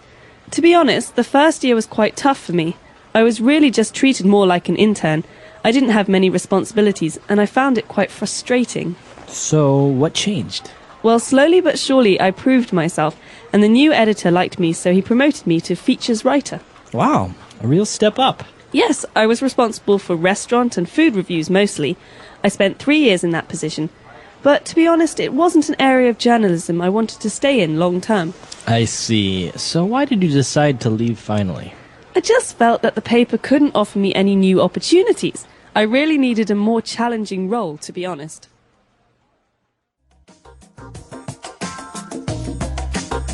All right, we're back. So now let's take a look at a couple of phrases we picked out for you on Fluency Builder. Fluency Builder. Okay, this first phrase is unusual because it actually happens at the end of sentences. This is very, very common with people who are making small talk or who are doing interviews.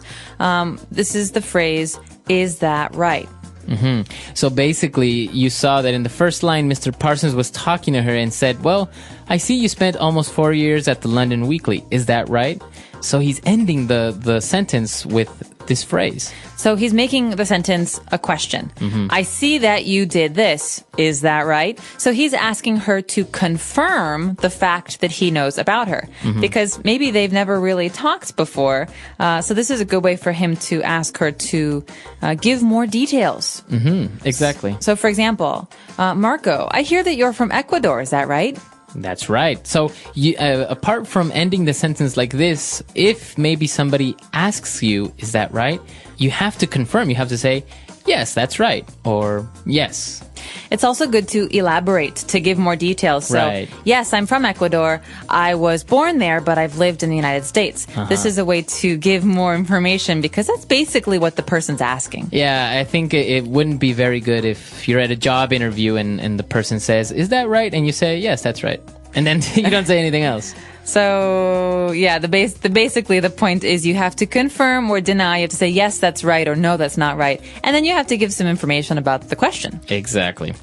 All right. Now, moving on, when Rebecca, again, was talking about her job, she was saying it's tough, and I didn't have many responsibilities, and I found it quite frustrating. Okay, so this is like lost and found, like I lost my hat and I found it later. No. This is what's interesting about this verb, find. We are not actually looking for something, or we didn't actually find something we were looking for. This is kind of a realization, right? That's right. It's like a feeling. So I find this movie boring. That means I think this movie is boring. It's the way that you're thinking about something. That's right. Or you can say, oh, I found Paris to be quite an expensive city. Yeah, pretty expensive. So this is your impression. This is the way that you feel about something. Exactly. So this is another way that you can use this word to find. Now, again, when Rebecca talked about proving herself, she used a very interesting, I would say, phrase, a very popular, well-known phrase, slowly but surely. Okay, so slowly but surely is the opposite of right away, right? So something that happens right away is immediate. Like I got promoted right away. But slowly but surely means after lots of time and even hard work, this good thing happened, or it's usually a good thing actually. Yeah. Yeah, it's you're basically saying that you didn't do anything very quickly, but you did it very well. So slowly but surely, I finished building my home. Right, so it didn't happen overnight, but it did happen over time. You can also say this about studying a language. At the beginning, learning English was really hard, but slowly but surely, I became fluent. Exactly. Okay, so slowly but surely. And the last phrase that we have for you today, you may have seen that Rebecca used this phrase, to be honest, a couple of times before explaining something. So why does she say to be honest? To be honest is sometimes something we say in English to fill some space or some time. We call it filler. But it's also a way to introduce something that's negative. So for example, in this dialogue, she's talking about her negative experiences. My job was tough. My experience was bad. So she says, to be honest, it wasn't the best experience, but I learned from it. She's saying this to introduce some things that are maybe not positive, not happy things. That's right. So it's another way of saying, look, I'm going to tell you the truth. It may not be something positive, but, this is what happened. So to be honest, I didn't really like my last employer or something like that. Right. Or you can even talk about this with your friends. So, hey, Marco, did you like that movie, Shutter Island? To be honest, I didn't really see it. Oh. I fell asleep. Or you could say, to be honest, I didn't love it. I didn't really like it. Exactly. So it's a very good phrase, but don't overuse it. I think sometimes you get into the habit of using it all the time, and just like. Yes. I went to the movies yesterday, and to be honest, so try to keep these fillers as you described them to a minimum. So don't really use them too much. Yes. Say thoughts and ideas, nice action verbs, not too much fillers, because sometimes, especially in an interview, it makes people think that you don't really know much to say. Yeah, exactly. Okay, so let's listen to the dialogue for the last time, and we'll be back to chat a little bit more.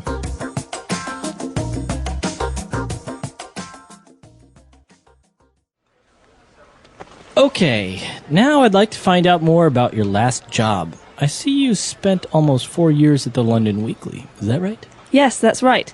To be honest, the first year was quite tough for me. I was really just treated more like an intern. I didn't have many responsibilities, and I found it quite frustrating. So, what changed?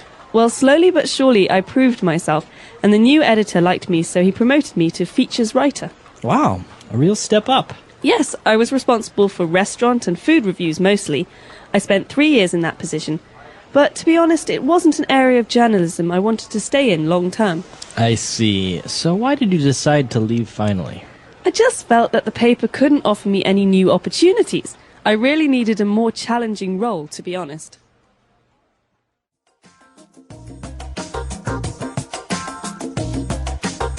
All right, so talking about your last employer, this is a pretty ideal thing. Now, do you have any advice that you can give our listeners about describing your last job? Why did you leave your previous employer? Well, I do have a little bit of basic job advice. I would say don't complain about your last employer. Don't say my boss was mean, my coworkers were lazy, my company was terrible, because usually as a person doing an interview, that makes you think that this person, if they work for you, will complain about you. And so I think it's important, like what Rebecca does in this dialogue, to keep it positive. Yeah. Every negative situation can become a positive experience. So the job was tough, but it was a good challenge, right? But she learned how to do many new things. Exactly. I think this is important for anybody in any language, but in English especially, to use some of these phrases and to say, I really like a challenge, or I didn't feel this was challenging enough, things like this, as opposed to, My old boss is so mean. He made me work on the weekends. Yeah. That company is so terrible. I mean, that kind of stuff no one wants to hear. Yeah, exactly. And I think it's not really useful because even if the company is the competitor, so you don't really get any extra points for giving them like the dirty secrets of what was going on in the company. Maybe saying, oh, my coworkers, they were just so mean to me and stuff like this. Yeah, no, it makes you seem like a complainer. Yeah. And no one wants to hire a complainer. Exactly. All right. So this is an interesting topic. We would like to hear from you. So come to EnglishPod.com and tell us, why did you leave your previous employer? Or just let us know about some of your interview experiences or some of your interview questions. We're happy to help you out. We'll hope to see you at the website. All right. We'll see you there. Bye. Bye.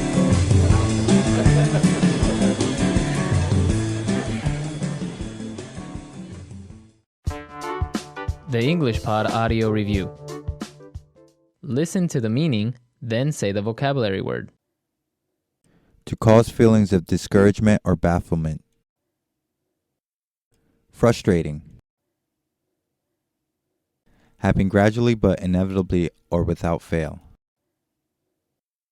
Slowly but surely. To show to have the character or ability expected. To prove oneself. Covering a relatively long period of time. Long term. A test of one's abilities or resources in a demanding but stimulating undertaking. Challenging. Let's try that faster. Happen gradually but inevitably or without fail. Slowly but surely. To cause feelings of discouragement or bafflement. Frustrating. Covering a relatively long period of time. Long term. To show to have the character or ability expected. To prove oneself. A test of one's abilities or resources in a demanding but stimulating undertaking. Challenging. Now say the word and hear it in a sentence. Frustrating.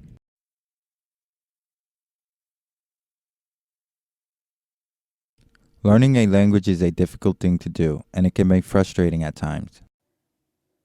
Frustrating.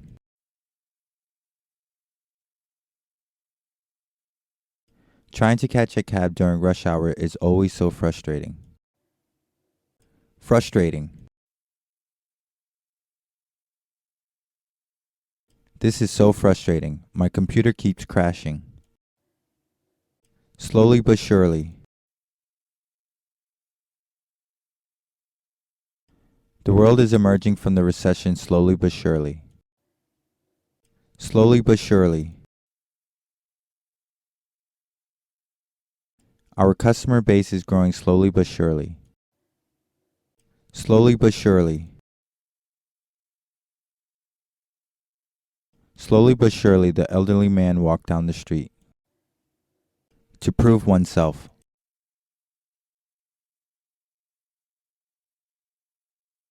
You have to prove yourself capable before the boss assigns you a project of your own. To prove oneself.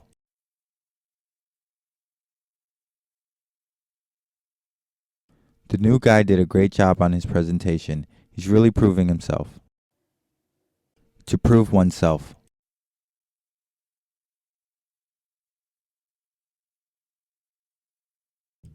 I always turn in quality work on time, but Mr. Wilson still doesn't think I've proved myself.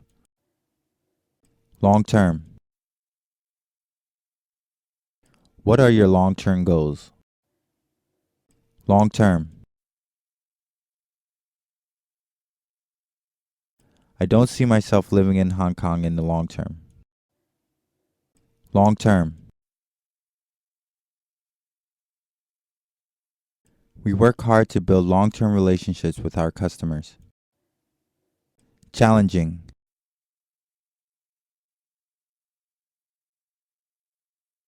I know work with Sally can be challenging at times, but she's very talented. Challenging.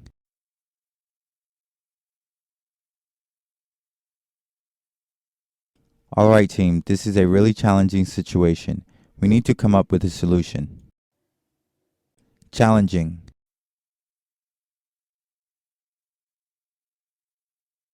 John hopes to take on a more challenging role within the company soon.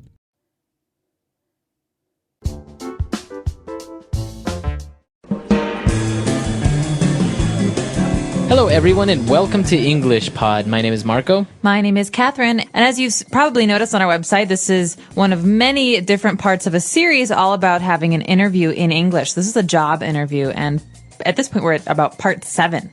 That's right. So today what we're going to talk about is the key question whenever you're having a job interview is they ask you to describe your key strengths. And this is our word for vocabulary preview today, so let's take a look at it.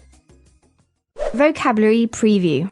Okay, so you might have heard the word strength before. This is something that you're good at. And so key strength or key strengths, plural, would be things that you think are most important about you as far as the things that you do well. That's right. So as we mentioned, your boss or your potential boss might ask you to describe your key strengths. So you're going to mention a lot of adjectives, positive adjectives, saying how good of a worker you are. So why don't we listen to our dialogue? Let's see what Rebecca has to say about her key strengths, and we'll look at those in a little bit.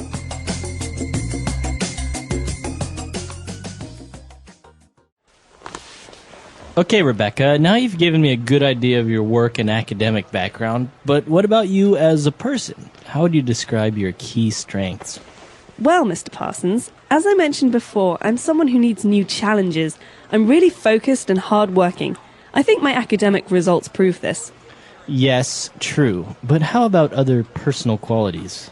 Well, I believe I'm a good team player, but I can also work well independently. I'm very enthusiastic and, well, I hope my colleagues would agree. I'm fun to work with. What would you say is your most positive quality? That's a tough question. But I would have to say my passion. I'm really passionate about journalism and passionate about my career. All right, so she obviously has a lot of good key strengths. Why don't we analyze a couple of those on Language Takeaway? Language takeaway. So one of the first things that Rebecca mentions is that she's really focused. Okay, so this word focused, what does this mean? All right, so if a person is focused, basically you're saying that you concentrate on your work. That's right, and someone who's focused might be very good in a noisy office or in a place that is full of distractions, like you said, because they don't stop their work and think about the noise or move around or go talk to people. Someone who is focused just sits down and can do a lot of work all at once. That's right, so she describes herself as focused and hardworking. So hardworking means basically what it sounds like, that someone works very hard. That means they put in a lot of hours. They get their work done. They're really, really dependable. That's right. So as you can see, we use the word hardworking together. So if you work hard, you don't say I work hard. You can say that, but if you want to use it as an adjective, you say I am hardworking. The opposite, of course, would be lazy. That's right. Okay. So we're focused, we're hardworking, and she also said that she is a good team player. Okay, this is a really key phrase here because it's something that employers, so people who are hiring new staff, like to look out for, because most jobs you don't work alone, you work with other people. And so a team player is someone who works well in a group or works well with others. That's right. So a team player, everyone wants to have a good team player working for their team, for their company. And apart from being a good team player, you also want to be enthusiastic. That's right. So this means that you are interested in what you do. You are excited about it. It's not like, oh, God, I have to do this report. It's like, oh, wow, I get to do this report. I'm enthusiastic. I'm really interested. I'm going to put a lot of energy into it. That's right. Okay, so an enthusiastic person not only can be about working, you can be enthusiastic about anything, about, painting your house, about going on a trip. Exactly. Enthusiastic. All right, and our last word for language takeaway is also a good quality to have if you are passionate about what you do or what you're doing. So someone who is passionate about something really, really likes that thing. That means that they love to do it or love to see it. Passion is the opposite of not interested. Okay, so you're really, really emotional and excited and interested in something. That's right. So you are passionate about something. It comes from the noun passion. So you have a passion for painting. Maybe you love to paint.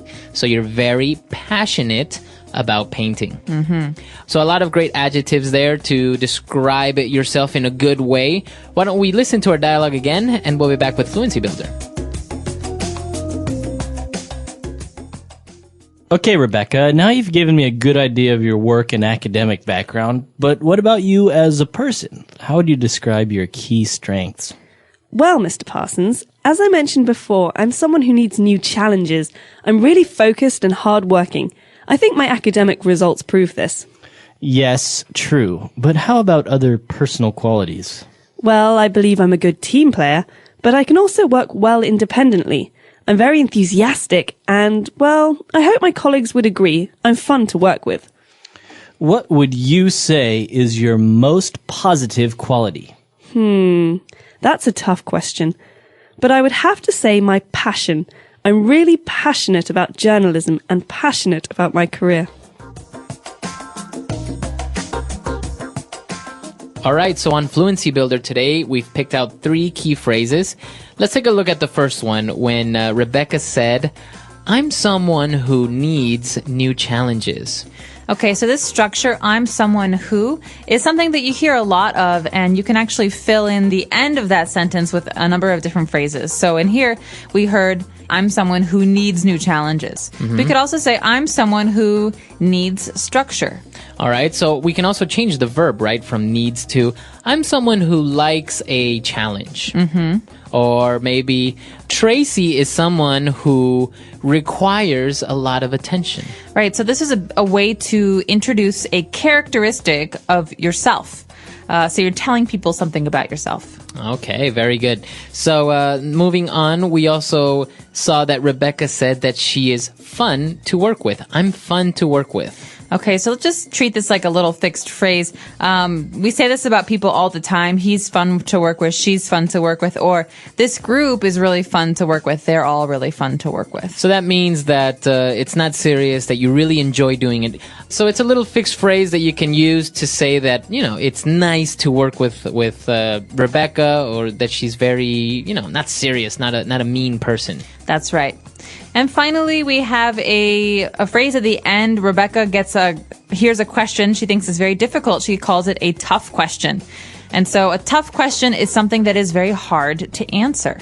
That's right. She says, that's a tough question. So she's basically acknowledging the fact that the question is difficult, a tough question. Now we can combine this word tough with other things. That's right. You can say it's a tough situation. That means it's a hard situation to handle. You could also say he's having a tough time. That means that right now in his life, there are many things that are difficult for him. And so tough means difficult or hard or unpleasant. Okay, very good. So a lot of good stuff coming from Rebecca, mentioning all the positive things about her. Why don't we listen to our dialogue one last time?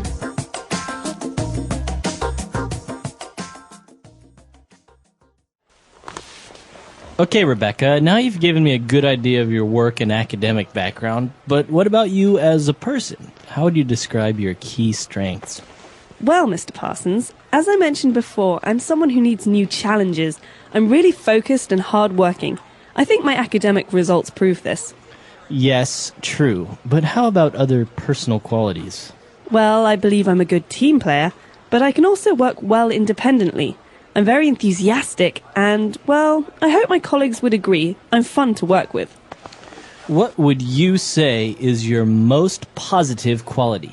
That's a tough question. But I would have to say my passion. I'm really passionate about journalism and passionate about my career.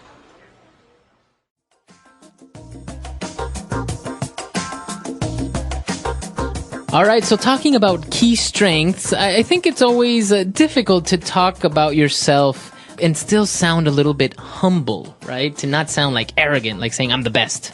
Right. Well, that's the key here, I think. You want to say really good things about yourself because you're a salesperson and you're selling your personality. But at the same time, you don't want to sound like a jerk. Yeah. Like, I'm the best, I'm so smart, I'm so clever. That's a little bit off-putting. It makes people uncomfortable. So I think the trick is a balance. Right. And I guess if you use words such as this, like, I'm focused, I'm hardworking, I'm independent, I have a passion for this, it makes you sound like, like you're a really good worker, but you're not arrogant. You're not saying, oh, well, I'm the best of what I do or something like that. Right. So you're basically saying these are my skills, but, obviously I'm not the only person who has these great skills. That's right. Okay, so that's all the time we have for today. Be sure to join us next week. We're also going to have kind of part 2 of this when we talk about our weaknesses. So this time we talked about our strengths. Then we'll talk about weaknesses. That's right. So we hope that you will check out our website, EnglishPod.com. If you have questions or comments, leave them there for us, and we'll be in touch very soon. All right. We'll see you guys there. Bye. Bye.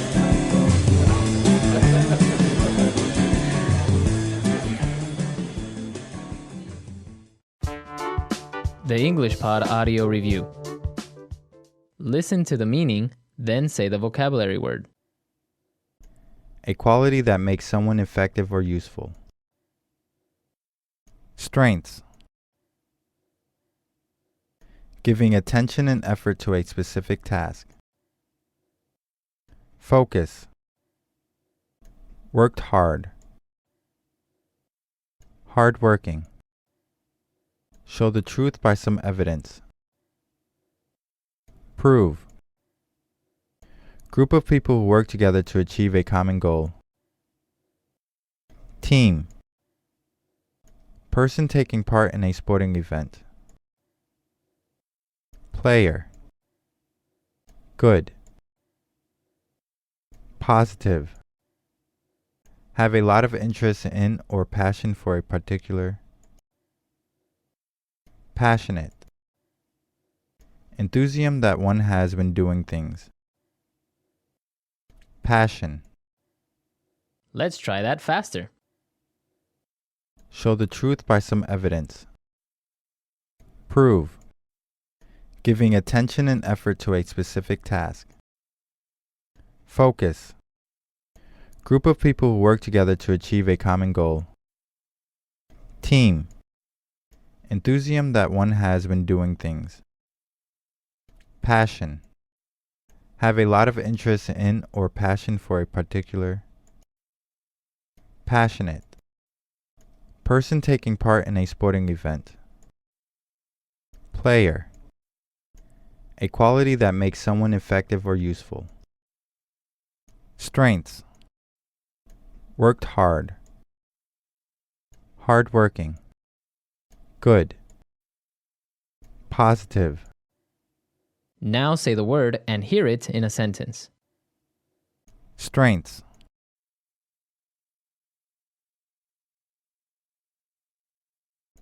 Many companies shifted strategies to focus more on their core strengths. Strengths.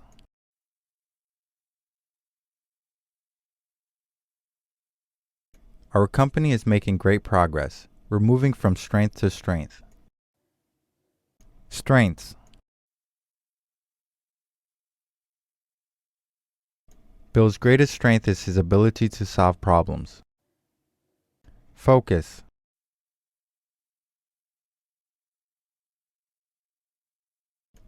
Everyone, please.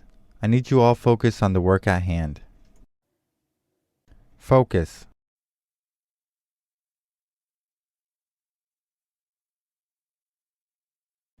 Don't distract Lillian. She's really focused on getting the report finished by don't.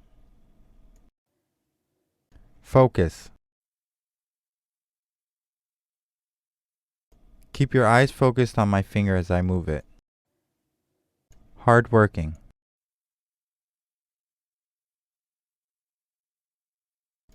John makes up for his lack of experience by being hardworking. Hardworking. The HR department is looking for 2 hardworking engineers. Hardworking.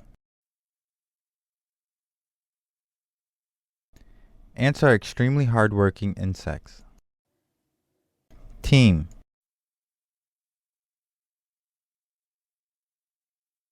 Some basketball stars are really talented, but they're not team players. Team.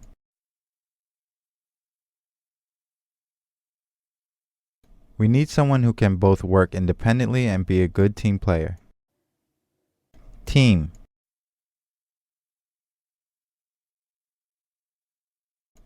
I'm just not sure Ryan has the ability to work as a team player. Passionate. Jane is really passionate about human rights issues. Passionate. How could anyone be passionate about accounting? Passionate. Their relationship was passionate but not long-lasting.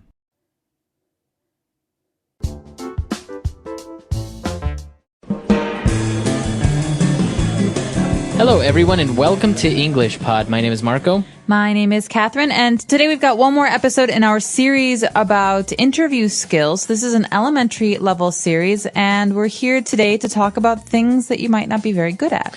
That's right. Today we're going to talk about weaknesses, and that is our word for vocabulary preview. So let's take a look at it now.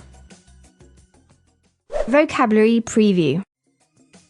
Okay, so what is a weakness? A weakness is a thing or an activity or something that you're just not very good at or something that you think you can improve. Okay, so obviously no one is perfect. And like we saw in the previous lesson, we had a lot of good things about ourselves, key strengths. And now we're going to talk about our weaknesses. Maybe you're a little bit lazy. That might be a weakness. That's right. So weakness is the opposite of strength, and that is the topic today. So let's take a listen to today's dialogue.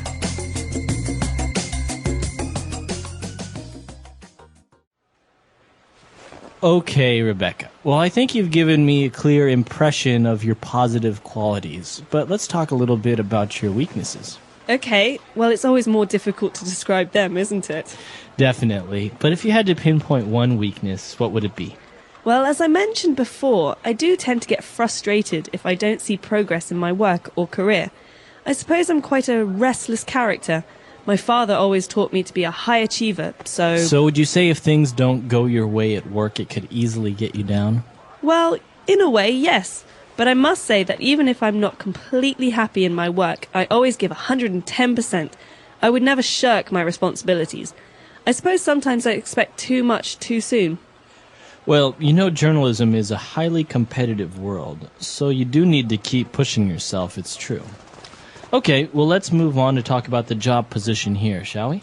Yes, please.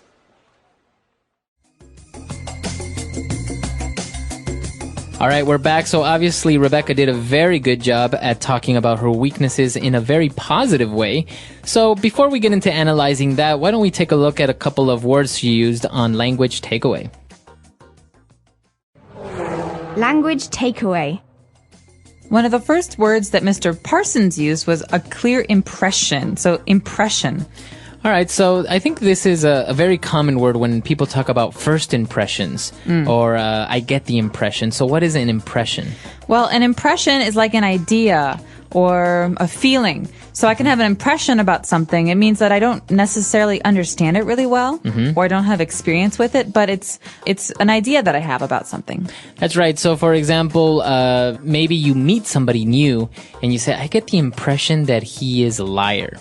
But maybe then you get to know him and he's not. So this is your idea about something or the way you feel about something. So in this case, Mr. Parsons has a clear impression of her positive qualities. That means that he has an idea or an understanding of the things that Rebecca is good at, but he wants to know more about her weaknesses. That's right. And Mr. Parsons asked her to try and pinpoint one of her weaknesses. So this word, to pinpoint. This is a great word. I'm not really sure where it comes from in English, but I think it's very visual. You can see what the word means.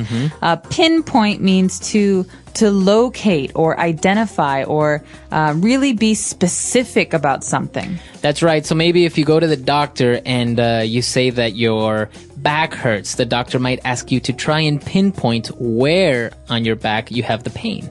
That's right. So it's a way to be specific or very exact about something. Okay, so if she had to pinpoint something, she said, well, I do get a little bit frustrated. Okay, so frustrated is a way you feel. I feel frustrated. He is frustrated. It's basically a feeling that you get when you have to do something, but you don't think you can do it. Or maybe something annoys you and you get frustrated. For example, when people tap like this, and I'm working, I get frustrated because it's a distraction. Okay. So everyone has different things that frustrate them. Now, if we take a look at this word, it is actually an adjective, and we usually use it, you get frustrated, or as you said, you feel frustrated. So remember, it may look like a verb, but it's actually an adjective that ends in ed, frustrated, to get frustrated. He got frustrated, or we feel very frustrated. Okay. And, well, apart from being frustrated, she also said that she is a restless character. Okay, so someone is restless if they don't like to stay in one place all the time. That means someone who wants to move around or to go places or to travel or to see new things is restless. That's right. So she has a restless character. That means she likes to move around. She doesn't like to stand still in one place. Maybe she gets bored very easily. Okay, so that's somebody that would be restless. But moving on, she also said that she doesn't like to shirk her responsibilities. Okay, you often hear these words go together. So responsibilities are things that we need to do, right? Things that other people expect us to do. To shirk a responsibility means to not do something that you're supposed to do. It means to avoid responsibility or to push it away. Okay, so it's a verb, to shirk your responsibilities. You shouldn't shirk your responsibilities. That's right. All right, so a lot of interesting key words there. Why don't we listen to the dialogue again, and we'll be back with Fluency Builder. Okay, Rebecca. Well, I think you've given me a clear impression of your positive qualities, but let's talk a little bit about your weaknesses. Okay, well, it's always more difficult to describe them, isn't it? Definitely. But if you had to pinpoint one weakness, what would it be? Well, as I mentioned before, I do tend to get frustrated if I don't see progress in my work or career. I suppose I'm quite a restless character. My father always taught me to be a high achiever, so... So would you say if things don't go your way at work, it could easily get you down? Well, in a way, yes. But I must say that even if I'm not completely happy in my work, I always give 110%. I would never shirk my responsibilities. I suppose sometimes I expect too much too soon. Well, you know, journalism is a highly competitive world, so you do need to keep pushing yourself, it's true. Okay, well, let's move on to talk about the job position here, shall we? Yes, please.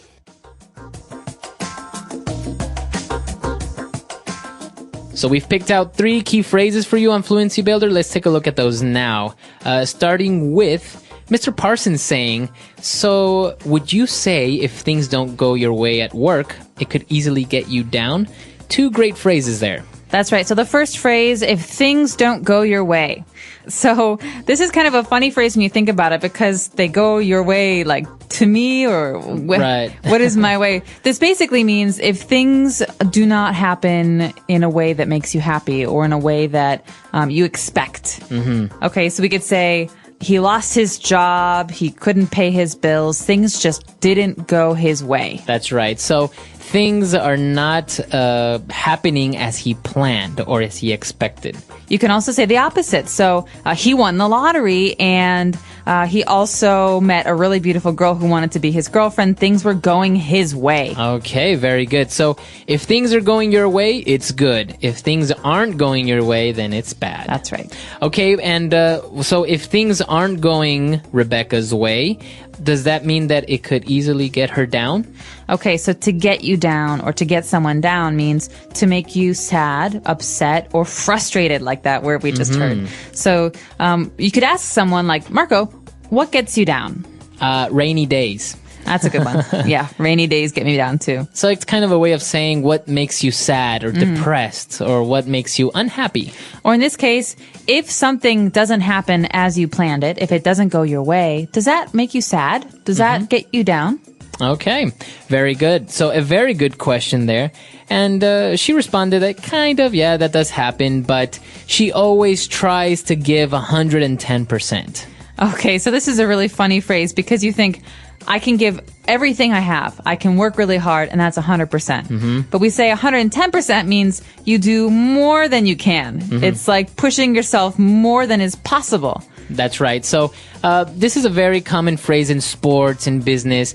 People are saying, for example, I always remember my coach saying, I want you guys to give me 110% out there. That means like I really want you to try very hard to do as much as possible. Even more than your best, more than you think you can do. Exactly. So again, it refers to the effort that you put into something. It could be in business, sports, anything. And she's basically saying, I always do more than my best. I do as much as humanly possible. That's right.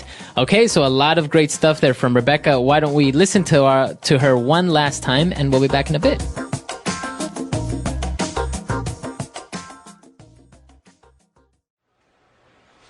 Okay, Rebecca. Well, I think you've given me a clear impression of your positive qualities, but let's talk a little bit about your weaknesses. Okay, well, it's always more difficult to describe them, isn't it? Definitely. But if you had to pinpoint one weakness, what would it be? Well, as I mentioned before, I do tend to get frustrated if I don't see progress in my work or career. I suppose I'm quite a restless character. My father always taught me to be a high achiever, so... So would you say if things don't go your way at work, it could easily get you down? Well, in a way, yes. But I must say that even if I'm not completely happy in my work, I always give 110%.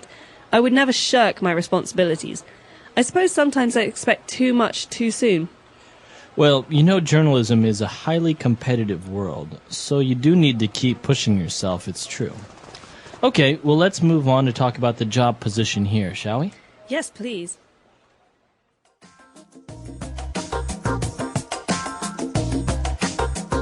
All right, so talking about weaknesses, I think one of the common mistakes when people talk about weaknesses is they say they work too much, and everyone says you should never say that in an interview. Yeah, I think it's a bad way to talk about yourself because a boss or an employer really wants to hear a real weakness. And I work too hard is a way of saying, ugh, I have no weaknesses. I'm actually really, really perfect.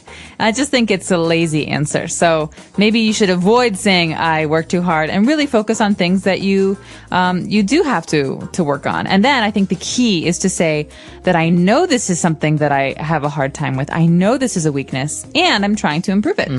Yeah, I remember in some of the interviews I've had, I think my common answer was, sometimes I'm very late. I'm not very punctual. So, but you know, it's a real weakness, and well, it may seem like difficult, but then you give it a little spin by saying, yeah, I'm sometimes not very punctual, but then I try to make up for it, maybe staying more time at the office, or sometimes I try to wake up a little bit earlier and make it on time. I don't know, something like that. Right. So the key there is just to show that you know it's a problem and that you're trying to work on it. Yeah.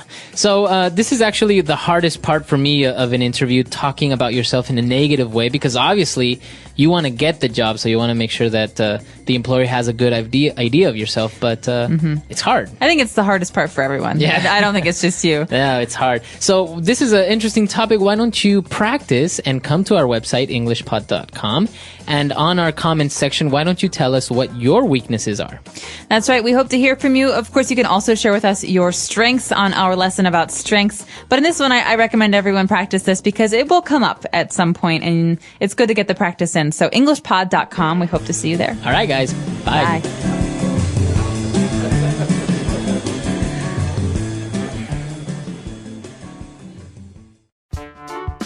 The English Pod Audio Review. Listen to the meaning, then say the vocabulary word. A personal defect or failing. Weakness. To locate or describe exactly or precisely. To pinpoint. Proceed according to one's plans or wishes. Go someone's way. To exhaust, discourage, or depress someone. Get someone down. To avoid or neglect. To shirk. The feelings one has after a specific event. Impression. Upset. Frustrated. Let's try that faster. To avoid or neglect. To shirk. To locate or describe exactly or precisely. To pinpoint. A personal defect or failing. Weakness. Upset. Frustrated. To exhaust, discourage, or depress someone. Get someone down. Proceed according to one's plans or wishes.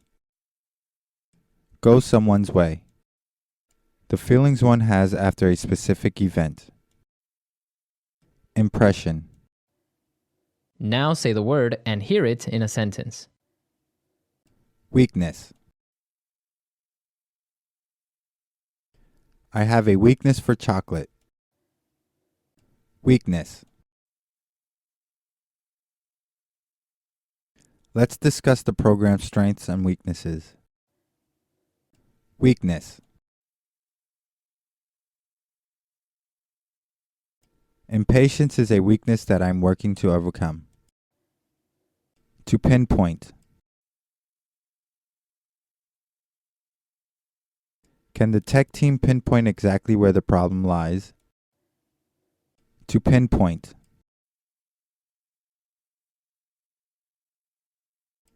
Let's try to pinpoint the areas where we need to improve. To pinpoint.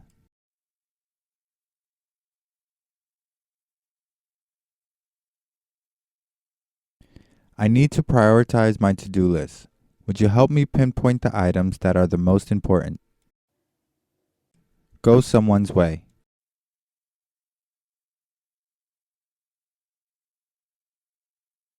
Jessica can be immature at times. She gets upset if things don't go her way. Go someone's way.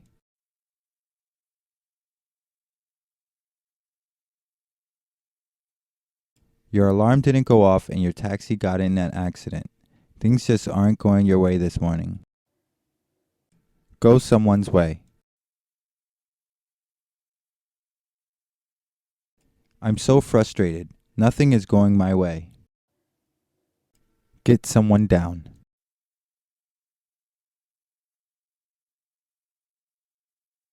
Oh, don't let Cheryl get you down. She can be critical at times, but she means well. Get someone down.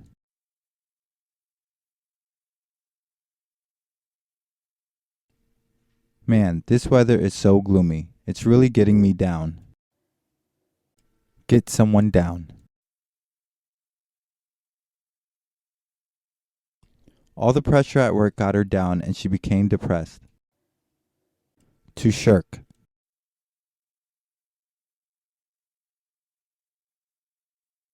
Derek does as little work as possible and often shirks his responsibilities. To shirk.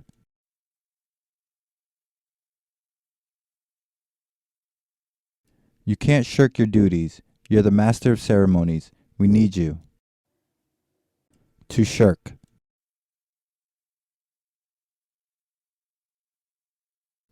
He left his wife and family, shirking his parental responsibilities.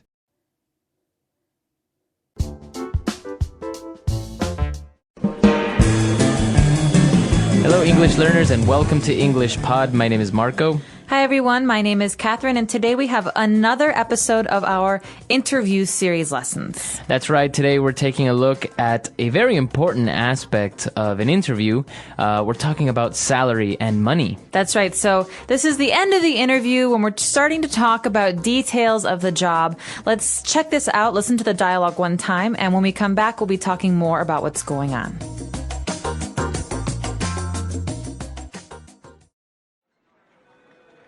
Okay, well, I'm sure you have a number of questions to ask me regarding the position.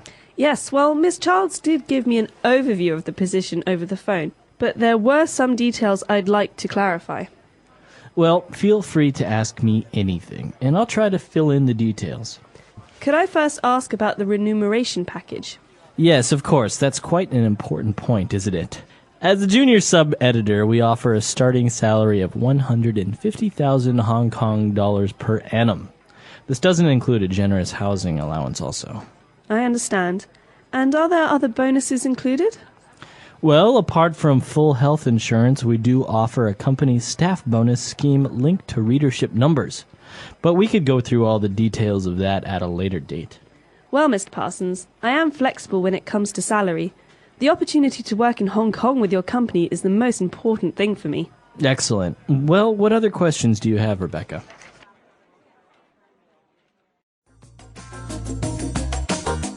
All right, we're back, so let's take a look at a couple of words and phrases on language takeaway. Language takeaway. Okay, so this first phrase is a set phrase. That means these words often go together.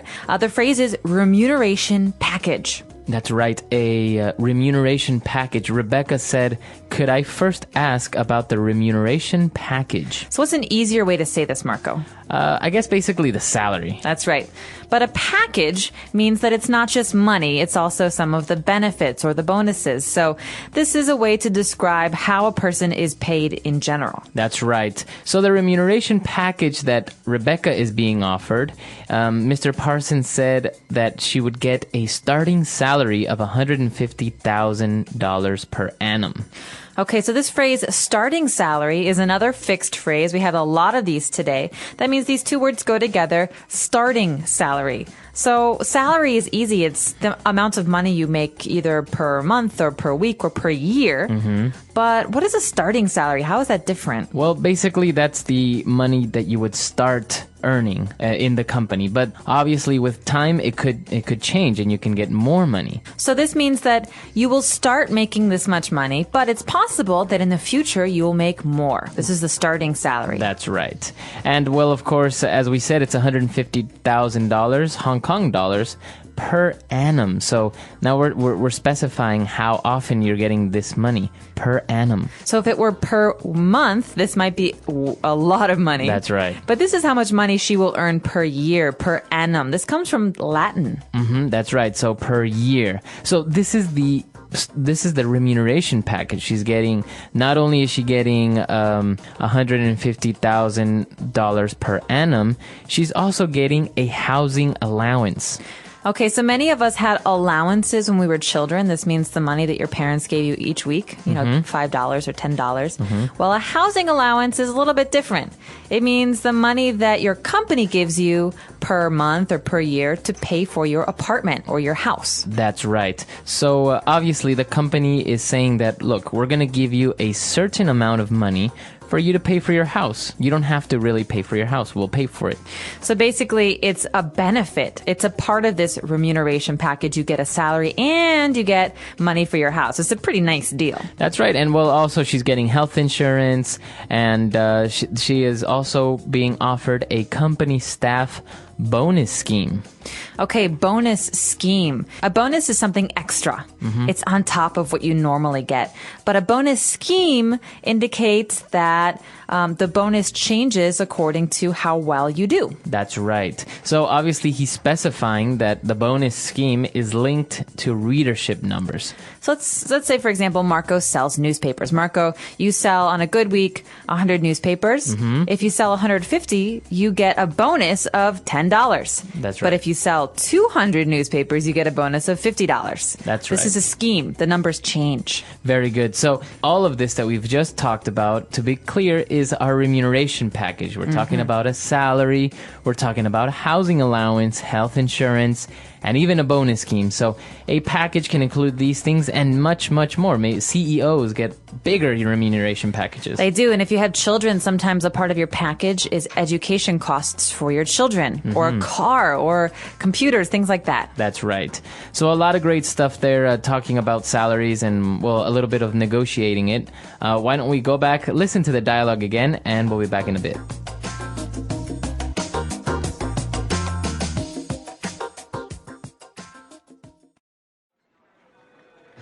Okay, well, I'm sure you have a number of questions to ask me regarding the position. Yes, well, Miss Childs did give me an overview of the position over the phone, but there were some details I'd like to clarify. Well, feel free to ask me anything, and I'll try to fill in the details. Could I first ask about the remuneration package? Yes, of course. That's quite an important point, isn't it? As a junior sub-editor, we offer a starting salary of 150,000 Hong Kong dollars per annum. This doesn't include a generous housing allowance also. I understand. And are there other bonuses included? Well, apart from full health insurance, we do offer a company staff bonus scheme linked to readership numbers. But we could go through all the details of that at a later date. Well, Mr. Parsons, I am flexible when it comes to salary. The opportunity to work in Hong Kong with your company is the most important thing for me. Excellent. Well, what other questions do you have, Rebecca? All right, so now let's take a look at Fluency Builder. Fluency Builder. So at the beginning of the dialogue, Rebecca is talking to Mr. Parsons about the job, and she says, I don't really have that many questions, but when I talked to Miss Childs about the job over the phone, there were some things she wanted to clarify. So how did she talk to her? She talked to her over the phone. That's right. So this is a really good phrase to specify that you received information or you did business talking on the phone, not in person. Okay, so this is a bit strange because we use the preposition over. You could also say I'm on the phone. That means I'm talking on the phone. But over the phone means by phone. That's right. Not by mail or email or in person, but we communicate, we talk over the phone, by phone. So sometimes, for example, people will see a TV commercial with a nice item or device that they want to buy, and they will purchase this object, maybe a DVD player, over the phone. They will call up this number and order it. That's right. Or you can say, I'm really sorry, Marco, but I don't feel comfortable talking about my banking details over the phone. That's right. Okay, so that means on the phone. So then Mr. Parsons said, feel free to ask me anything. Okay, feel free to ask me anything about the job. Okay, this is a phrase that I use all the time, and I think it's really important when you're in a business context or a work context to say, listen, if you have any questions, feel free to ask. It means don't hesitate. Don't be nervous. If you have a question, just ask it. That's right. So feel free to ask. Don't worry about it. Just ask me. It's a very good phrase to give someone or to make someone feel more comfortable around. Exactly. All right. And he said that I'll try to fill in the details.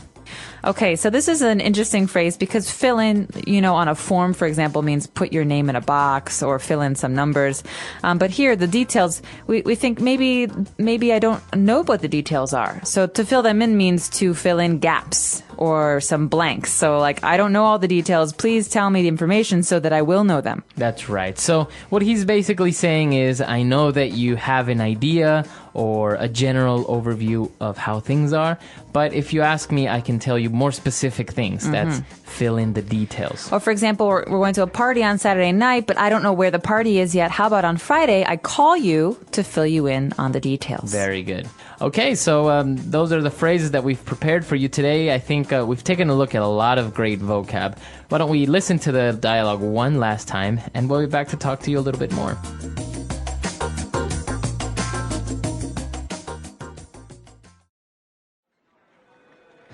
Okay, well, I'm sure you have a number of questions to ask me regarding the position. Yes, well, Miss Childs did give me an overview of the position over the phone, but there were some details I'd like to clarify. Well, feel free to ask me anything, and I'll try to fill in the details. Could I first ask about the remuneration package? Yes, of course. That's quite an important point, isn't it?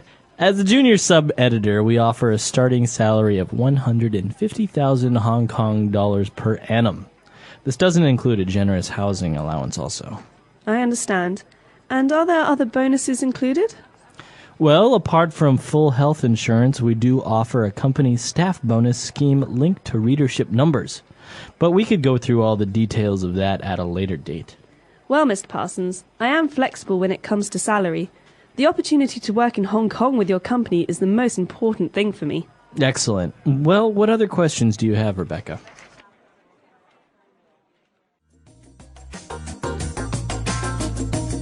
All right, so talking about salaries and remuneration packages. Now, is this a common word to talk about remuneration? Yes, it is. It basically means the way that you are paid for the work that you do. So remuneration, it sounds like a big, long word. But in America, I think we also just talk about salary or compensation. Compensation packages.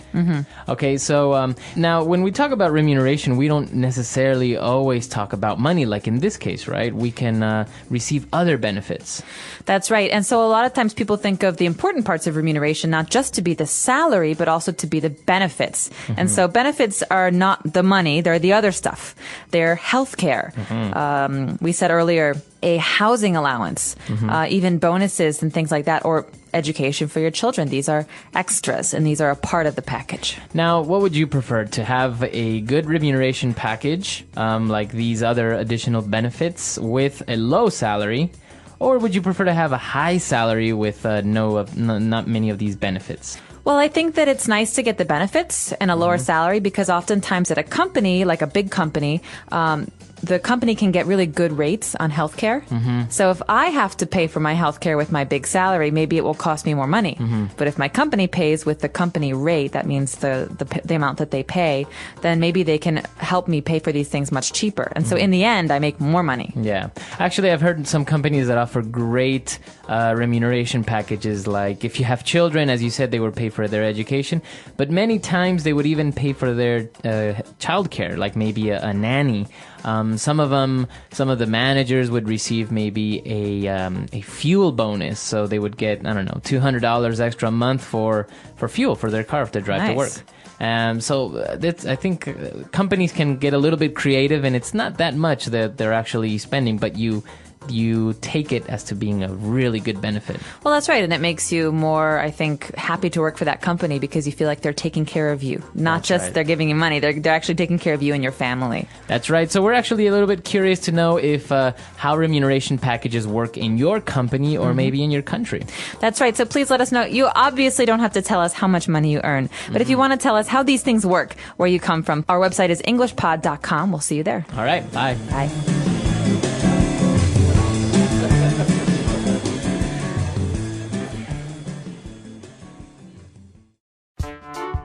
The English Pod Audio Review. Listen to the meaning, then say the vocabulary word. Money and benefits given to someone for the work. Remuneration package. Each year. Per annum. Money that a company provides for rent of a house. Housing allowance. Able to change or to do different things. Flexible. To study or look at something in a careful way. Go through. Let's try that faster. To study or look at something in a careful way. Go through. Each year. Per annum. Able to change or to do different things. Flexible. Money and benefits given to someone for the work. Remuneration package. Money that a company provides for rent of a house.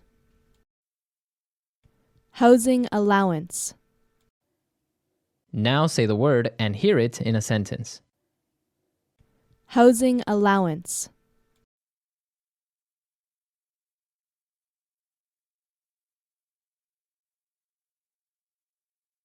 This company doesn't offer a housing allowance, but the salary more than makes up for it. Housing allowance.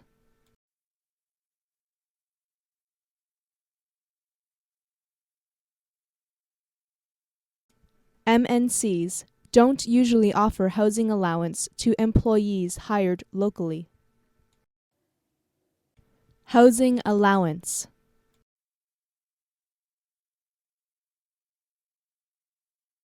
And how much is the housing allowance you offer? Per annum.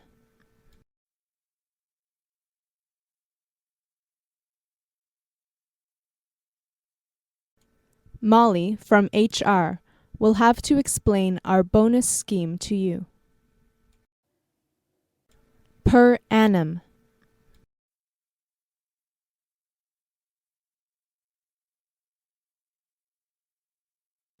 The bonus scheme is designed to reward only the highest achieving employees. Per annum.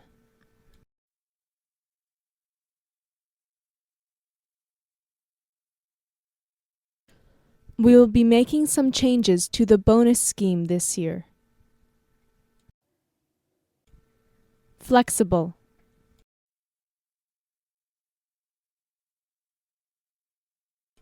I have a flexible working schedule. Flexible.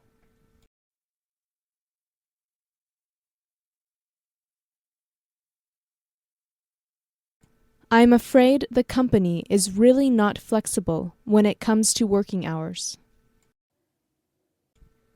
Flexible.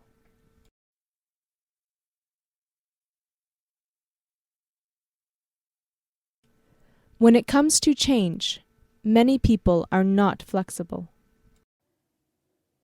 Go through.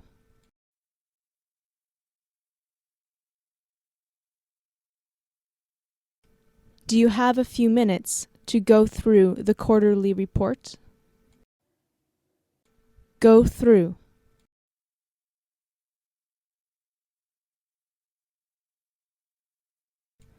I'll ask Angela to go through the new company policy with us.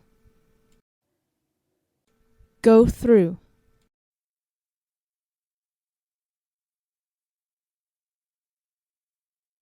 Brent has already gone through the preliminary information. Remuneration package.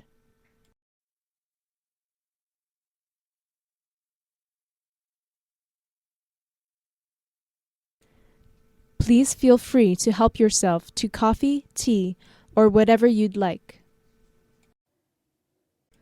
Remuneration package.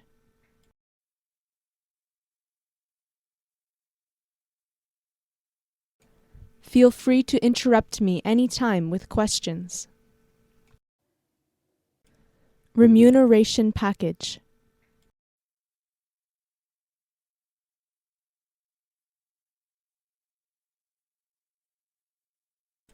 I wish I felt free to speak with my boss on this matter, but I don't know how she'd react.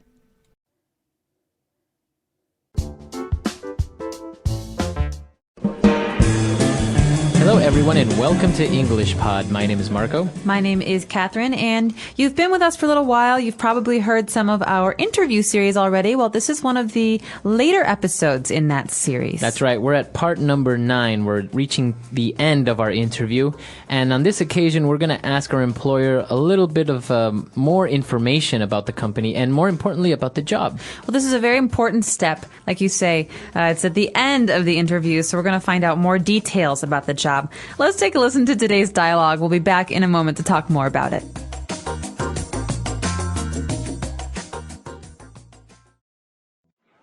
Could you tell me a little about the organization? For example, how big is your office here? Well, in total we have around 150 employees based in Hong Kong, with another 400 in our head office in Beijing. The news desk staff in Hong Kong has around 80 staff. I see. And how about the working hours? Well, as you know, Rebecca, in journalism, work hours are not exactly 9 to 5. You could be on call at any time, but we do have to work very unsociable hours at times. Well, I'm used to that, Mr. Parsons, so that's not really a shock for me. Good, as long as you understand that. And when do you need to fill the vacancy, Mr. Parsons? Yesterday, but no. We are hoping to start from the beginning of next month. That sounds ideal. All right, we're back. So it's obviously a very difficult job, and she asked some very key questions. So why don't we take a look at a couple of the words and phrases used there on Language Takeaway. Language takeaway. The first word that we have here for language takeaway is workforce. That's right, a workforce, the company's workforce. And that basically means all the employees that we have working for us. That might not be in one office. That's right. Many companies have 2, 3, even 100 offices. So the workforce means all the people who work for the company combined. That's right. So a workforce. And, well, she asked about the workforce, and, well, it's obviously a pretty big company, 150 employees. But he also mentioned that the news desk staff in Hong Kong comprises around 80 people or 80 staff. So this verb to comprise, or in this case, it comprises, means to make up or to account for. Mm-hmm. It's a very nice word to say it accounts for, it makes up, it's the total. It's the total, right. So in this case, the news desk staff has 80 people. That's a very easy way to say it. Mm-hmm. But we could say it comprises 80 people. It sounds a bit better. That's right. Very good. So, now, obviously, she's going to be a reporter or a journalist, and he said that she should be on call at any time.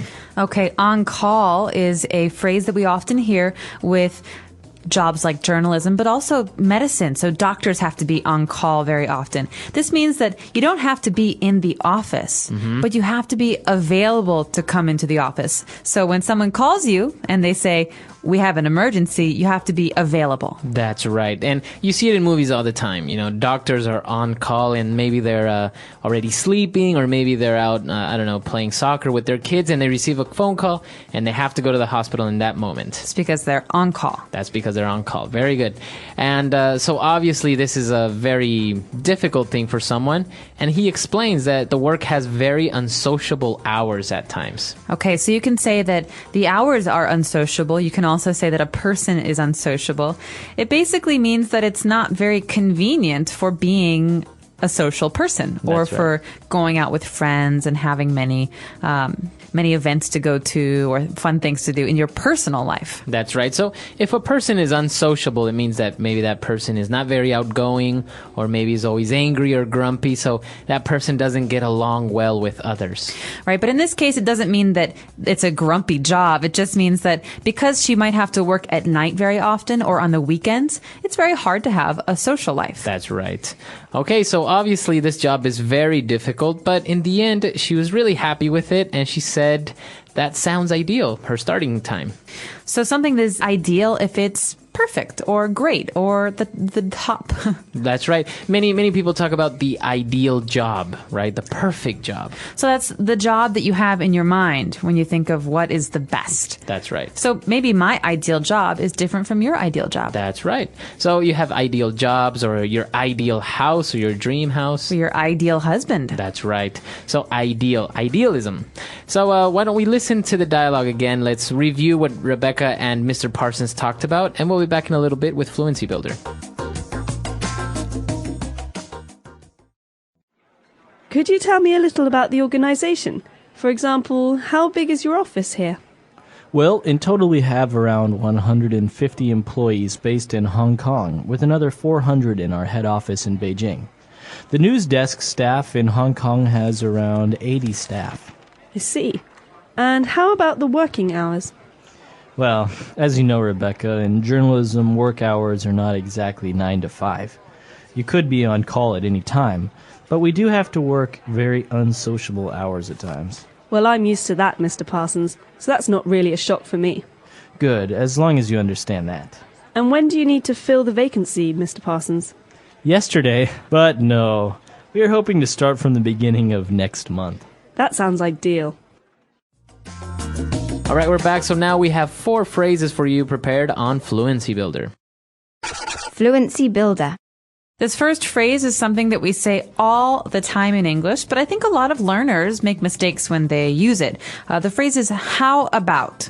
That's right. So you see that Rebecca was listening to what Mr. Parsons said, and she said, and how about the working hours? So this is a way to say, and what are the working hours? But basically, it's a way to continue the conversation. You can say this in many different ways, but it basically means, and what about? And, or please tell me about. That's right. Now remember that many English learners mistake the phrase how about as if it were saying how are you or how is it? No. Okay. You have to be following someone else in the conversation. So for example, I could say, you know what? I'm going to have a hamburger with bacon. How about you, Marco? What are you going to eat? How about you buy me a cheeseburger? Okay, so this is basically a way of saying, okay, well, maybe I'll have a cheeseburger, or what are you going to have? So now it's important to say, don't ever make this question. Don't ever ask, how about your weekend? No. How was your weekend? That's right.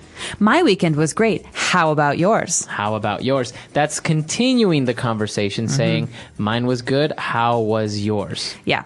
Okay, so remember that. When they were talking about the work hours, he said that the work hours are not exactly 9 to 5. Okay, so this is a kind of a set phrase we use often in English because a lot of people traditionally have worked from 9 a.m. to 5 p.m. They have a break at lunch, then they go home. That's right. So this is a kind of this is a way to describe traditional working hours or traditional jobs. So you can say, yeah, I have a really nice 9 to 5 job. You could say, I really don't want to work a 9 to 5 job. That's right. So you don't want a traditional job where you're working from 9 to 5. Right. Most people, I think, work a little bit longer than that, but this is just a way of saying a traditional job. That's right. Okay, 9 to 5 job. Now, why don't we move on to Rebecca saying that she is used to working long hours or being on call. Right, so this construction, to be used to, I'm used to doing this, is a way to say that I already do this. This is my experience. Or I have the habit of working unusual hours. That's right. So maybe, for example, you live in a very noisy area in your neighborhood, and somebody comes and visits you and they can't sleep because it's so noisy. You are used to it. Oh, you say, oh, I don't mind. I'm used to the noise. But your friend who's visiting is not used to it. Right. They don't have this noise at home. So that's what happens, and it can't sleep. So when you are used to something, you have the habit or you're accustomed to it. That's right. Okay. And what about our last phrase? Our last phrase comes at the end, and Rebecca is talking about the start date for this job. She wants to know, when do you need to fill the vacancy? Okay, to fill the vacancy. Now, we have this word vacancy, and that means that it's available, right? That's right. So a vacancy is an available thing. It could be a vacant place. Like an apartment. Like an apartment. Or in this case, a vacancy in a company. That means a job that is available. That's right. So she is asking when she can fill the vacancy. So we use the verb fill, to fill a vacancy. And this sounds a lot better than saying, hey, when do I start working here? Right. This is a polite way to say, when is the job going to begin? When do you need to fill the vacancy by? I guess another way of saying it would be, when is the starting date? Yes. Okay, but as we say, also fill the vacancy is a very good option. But don't say, when do I start working, or when do we start? Yeah, no, we can talk about that in a minute. Let's listen first to our dialogue one more time. We'll be back shortly.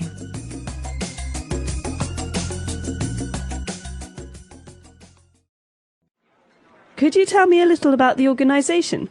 For example, how big is your office here? Well, in total we have around 150 employees based in Hong Kong, with another 400 in our head office in Beijing. The news desk staff in Hong Kong has around 80 staff. I see. And how about the working hours? Well, as you know, Rebecca, in journalism, work hours are not exactly 9 to 5. You could be on call at any time, but we do have to work very unsociable hours at times. Well, I'm used to that, Mr. Parsons, so that's not really a shock for me. Good, as long as you understand that. And when do you need to fill the vacancy, Mr. Parsons? Yesterday, but no. We are hoping to start from the beginning of next month. That sounds ideal. So talking about working hours, being on call or unsociable working hours, have you ever had a job where you've had to work maybe through the night? Yes, I used to work in a movie theater when I was in college. I had a day job too, so it was kind of a mess. I was very unsociable. But I worked at a movie theater, and I would start working at 6 p.m. or 5 p.m., and I would work until 2 or 3 a.m.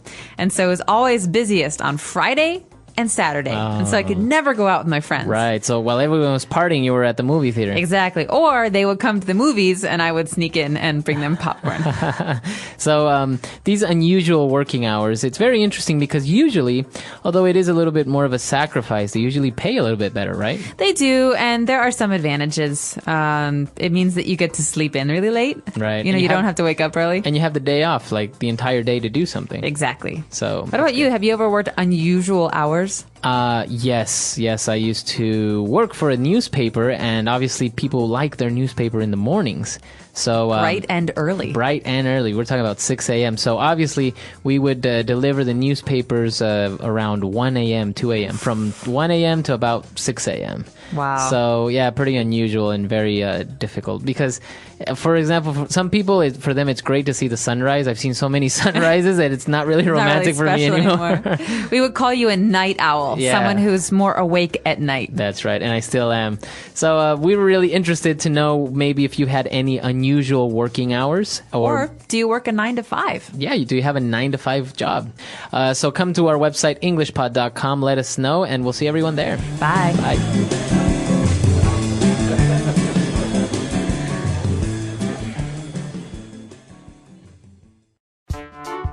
The English Pod Audio Review. Listen to the meaning, then say the vocabulary word. What do you think? How about?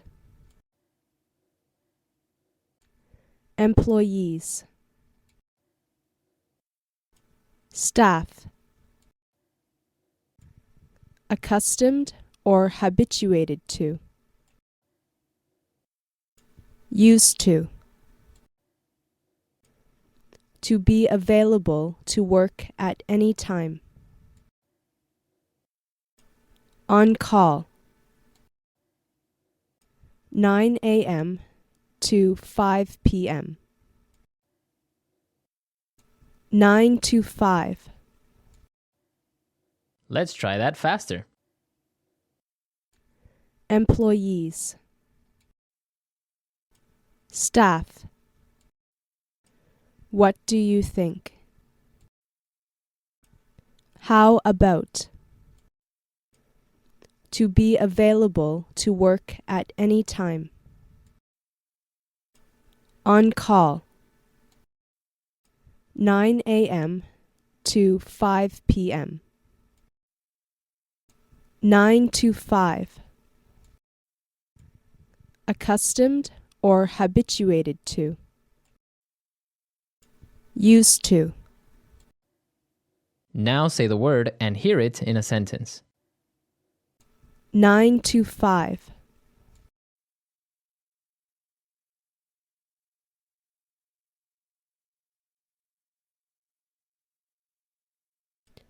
I've had a couple of part-time jobs before, but this is my first 9 to 5. 9 to 5.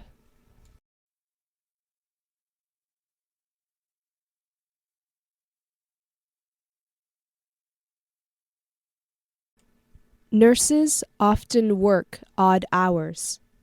It's not a 9 to 5 kind of job. 9 to 5.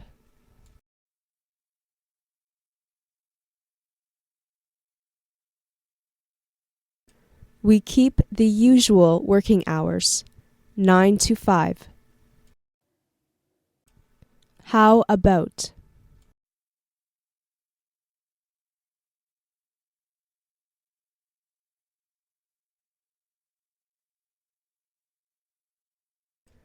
I know the shrimp dumplings are tasty here, but how about this restaurant's barbecue pork buns?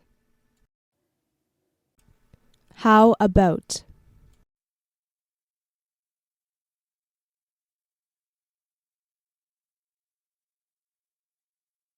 I'm not sure. John is right for this project. How about Helen? How about?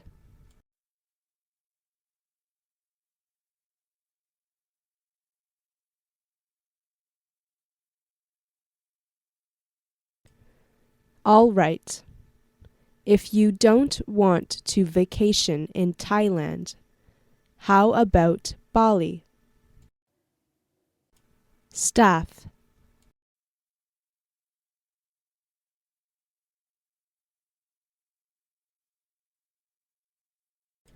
I think we should add 3 more staff members to our sales team. Staff.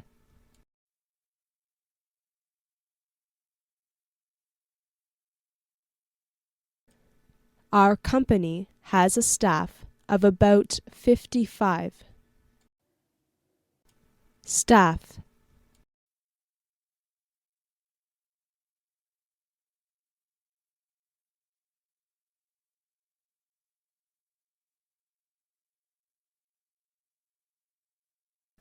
The staffs of both Mercyhurst College and the University of Yunnan must cooperate fully for this plan to work.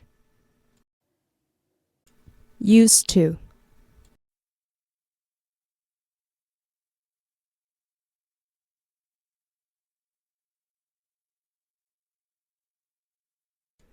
Beijing seemed really crowded to me when I first moved here, but now I'm used to it. Used to.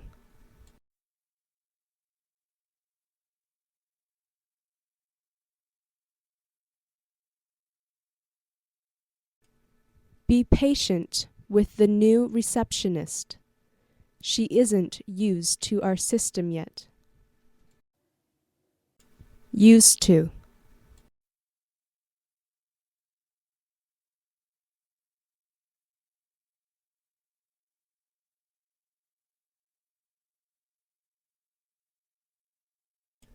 I used to drive my car to work every day, but now that I live in China, I'm not used to commuting like that anymore.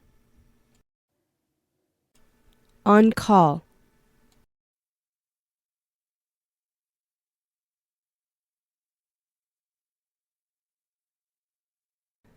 I have to keep my cell phone handy.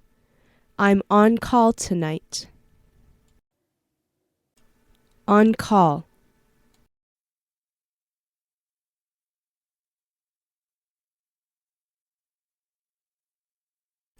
Some doctors and nurses are on call around the clock. On call.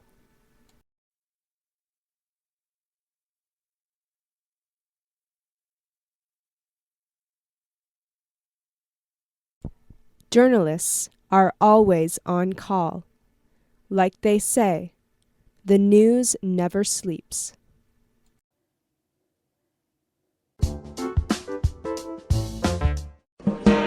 Hello, everyone, and welcome to English Pod. My name is Marco. My name is Catherine, and if you've been following along with us recently, you'll know that we have a series about interviewing in English. And so today we have the very last episode of that series. That's right. Today is the last part of our interview series, and we're basically just saying goodbye and, doing some other things when you're leaving an interview. It's very important, the things that you say. That's right, because this is the last thing that you're going to do in the interview, so it's what your interviewer will remember. So let's take a listen to today's dialogue, and we'll be back in a moment. Well, Rebecca, is there anything else you need to know for now? I don't think so, Mr. Parsons. I think you have covered all the main points for me. Okay, well, listen. Here's my business card with my mobile number. If any other questions spring to mind, don't hesitate to contact me. Of course, you can also call Miss Childs, too. Great. When can I expect to hear from you? Well, we are finishing the short list interviews tomorrow, so we will certainly have a decision made by early next week. Miss Childs will call you to discuss more on Monday or Tuesday. How does that sound? That sounds perfect. Thank you very much for taking the time to speak to me, Mr. Parsons. The pleasure is all mine, Rebecca. I hope to hear from you very soon. Absolutely. Thanks for coming, Rebecca. Goodbye. All right, great. So really good things from Rebecca. She said some very interesting things, key things there. So why don't we take a look at those on Language Takeaway? Language takeaway. At the beginning of the end of the interview, Rebecca says, listen, I think you have covered all the main points for me. So this is after Mr. Parsons asks her if she has questions. And this word, covered, is very important. That's right. So if we talk about cover, to cover the main points or to cover a topic, it means to discuss it thoroughly or to have it finished. Right. So if I still have questions, we have not covered everything. But if I did ask all of the questions that I have, then we've covered everything. So the verb here is to cover. That's right. Okay, and Mr. Parsons says, well, you know what? Here's my business card with my mobile number. So this word business card, key element of any interview or any business situation. As you say, a key part of any business interaction. So a business card is a very small card, usually thick, and it has a person's name, job, phone number, and sometimes email address now on the card. So the information can change, but it's a contact card basically for one person. That's right. So this is very important to have around, especially in situations like this. Okay, and moving on, he also told her that if she has any other questions, to not hesitate and to contact him. This is a very common phrase. Don't hesitate to contact me, or don't hesitate to ask. That's right. So to hesitate means to be nervous about something or to maybe not do it because you're uncomfortable. So, you know, Marco, I want to ask you something, but I'm not sure if I want to ask you. Maybe you'll be angry or... So I'm hesitating. Right. Okay? The verb here is to hesitate. You have doubts. I have doubts. And so he says, don't hesitate to contact me. That means any questions, any issues, please call me. Okay, very good. And Mr. Parsons said that they are finishing the short list of interviews tomorrow. So what does it mean, a short list? Well, a short list is something we talk about during the interview process because the interviewer, so in this case, Mr. Parsons, will have a long list of people who want the job. And maybe after the first interview, he will cut the list down to a very small number of people, 10 or 15. And that is called the short list. So those are the people who did well on the first interview, but who maybe should come back for a second or third interview. That's right. Okay. Very good. So a lot of great things there. Why don't we take a break? Let's go back and listen to the dialogue. Let's see what Mr. Parsons and Rebecca said. And we'll be back with some really good phrases that you can close off an interview with.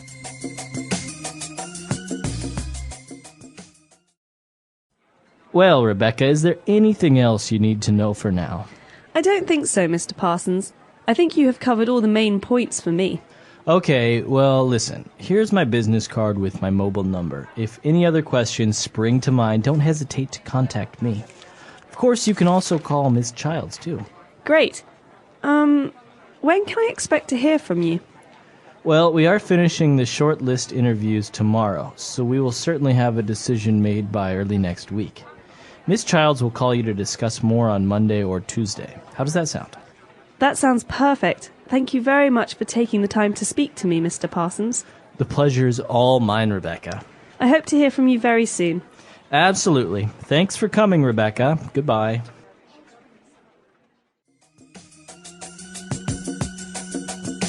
All right, we're back. So now let's take a look at those phrases we mentioned on Fluency Builder. Fluency builder. So let's go back to the beginning where Mr. Parsons is talking about questions that Rebecca might have. And so Mr. Parsons says, if any other questions spring to mind, don't hesitate to contact me. So this phrase, spring to mind, is very interesting. What does this mean? Well, basically, if something springs to your mind or springs to mind, it means that it comes very suddenly and quickly into your mind. It just pops into your head.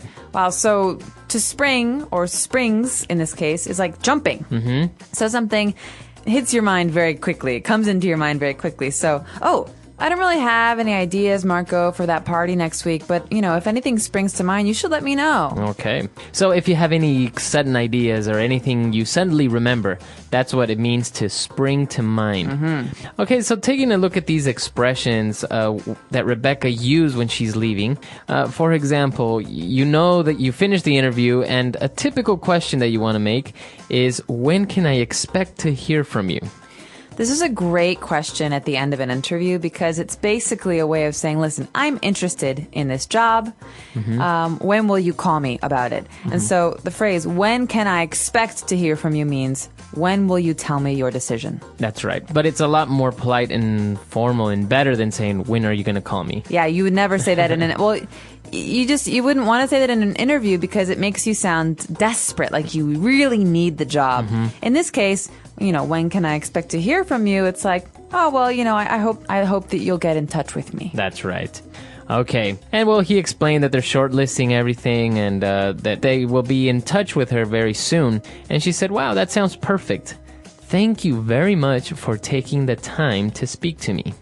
Okay, so this phrase, thank you very much for taking the time to speak to me, is very long. Mm-hmm. But you know what thank you very much means. The key here is for taking the time to do something. Now, what does this mean? What's another way we can use this? It's basically saying thank you so much for giving me an opportunity to talk to you. I know you're very busy and I know you don't have a lot of time. So thank you very much for taking the time to speak to me. Right, so you could even use this with a teacher at school. You have a question, your teacher is busy, but your teacher makes some time to meet with you. You say, hey, listen, professor, or listen, teacher. Thank you so much for taking the time to speak to me. Mm-hmm. You're just demonstrating that you appreciate the effort and the time. And you're being very polite. That's right. Okay. And now the last phrase. When Rebecca is leaving the room, they're shaking hands maybe, and Rebecca says, I hope to hear from you very soon. You can say, I hope to hear from you soon. But in this case, she's saying, listen, I really want this job. She doesn't want to say, call me tomorrow. She says, I hope to hear from you soon. I hope that this works out, that I get the job. Right. So she's basically demonstrating a lot of interest, saying, well, I really like the job and I really would like for you to call me and give me good news. So I hope to hear from you soon. Exactly. So let's listen to today's dialogue one more time, and we'll be back in a moment to talk a little bit more about how to end an interview.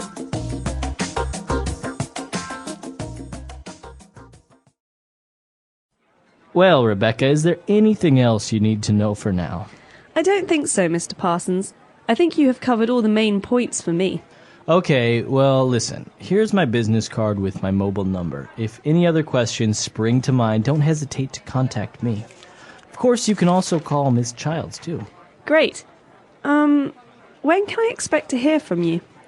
Well, we are finishing the short list interviews tomorrow, so we will certainly have a decision made by early next week.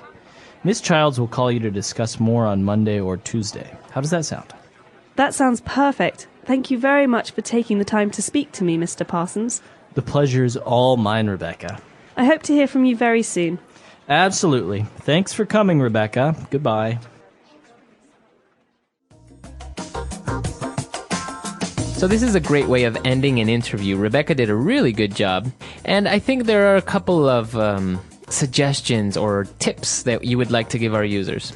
Yeah, well, one of them is don't, at the end of the interview, ask the person if you have the job. Mm-hmm. They'll say, we will be in touch, or thank you so much for coming in.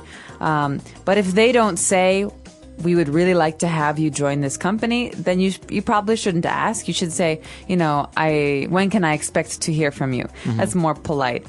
Because I think a lot of times if you didn't get the job, it makes the interviewer feel very uncomfortable. Mm-hmm. But also it's just a polite thing to do. So be careful with that. And I've also been told from people in business that if you do receive a job offer, mm-hmm. don't accept right away. Say, I will think about it and I'll get back in touch with you. Oh, okay. Kind of like a strategy maybe to better negotiate the terms and conditions. Exactly. So you want to take that information, you want to go home, you want to think about it, talk about it with your wife or your husband and decide, is this something I want? And then you can contact the employer. Right. Yeah, I think that's a very good idea. And also, I think it's not a wise thing to call or contact the employer asking if you've got the job or asking if they have any news yet, because I think that can be a little bit annoying. But if they say, we will be in touch on Tuesday, and it's a week later and they never got back to you, send a follow-up. Of course. A follow-up is an email or a letter or even a phone call where you say, listen, I'm really glad I got to meet you today. I hope that we have the opportunity to work together in the future. Please be in touch. Sincerely, and then your name. Kind of like a reminder. It's a reminder, like, I want the job. Here's my information. Let's do this. Or at least if I didn't get the job, let me know that I didn't get it. Yeah, exactly. All right, so a lot of great advice here, great things coming. And we'll be back again with another series. We're going to have a presentation series, so be sure to keep an eye out for that. And if you have any other questions or comments, we're always at englishpod.com where you can find us. We'll see you there. Bye, guys. Bye.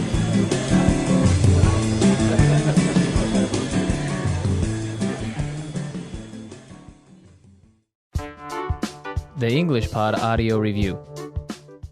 Listen to the meaning, then say the vocabulary word. Be remembered. Comes to mind. Spring to mind.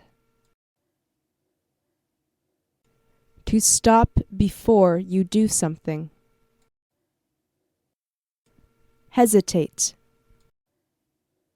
Think something will probably happen. Expect. List of people or items most likely to be chosen. Short list. Does that seem good to you? How does that sound? Let's try that faster. Think something will probably happen. Expect. Be remembered. Comes to mind. Spring to mind. To stop before you do something. Hesitate. Does that seem good to you? How does that sound? List of people or items most likely to be chosen. Short list. Now say the word and hear it in a sentence. Spring to mind.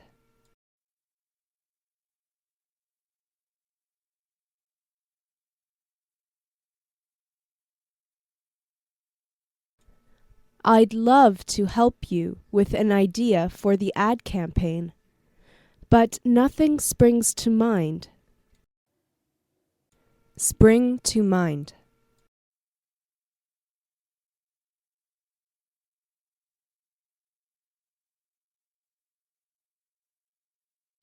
Now, this is a brainstorming session, so just call out whatever springs to mind.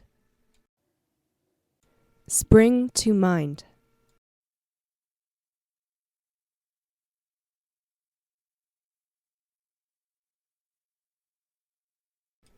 If any further comments or suggestions spring to mind, please do give me a call. Hesitate.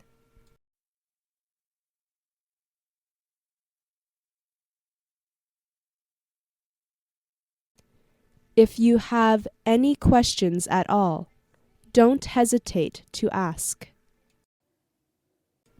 Hesitate.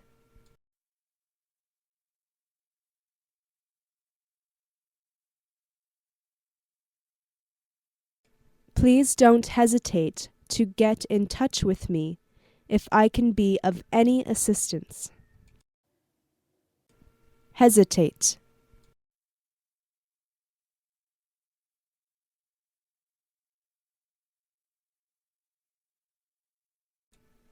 George was about to say something else, but he hesitated, and the opportunity passed. Expect.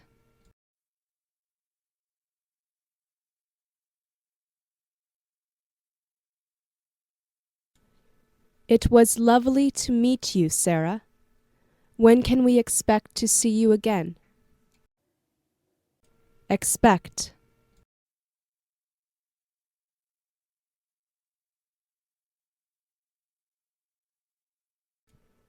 John, can I expect to see the finished report by Friday? Expect.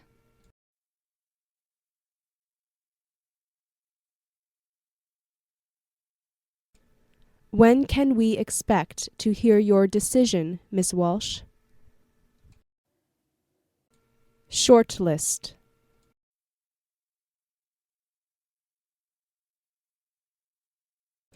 We've shortlisted 3 candidates for the position. Shortlist.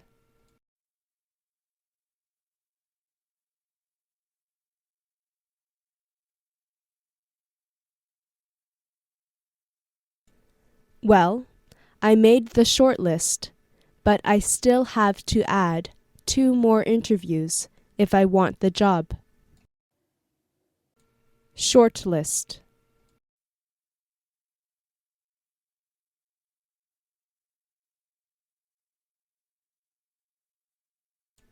The Russian dancer was shortlisted for the role, but in the end, they chose someone else.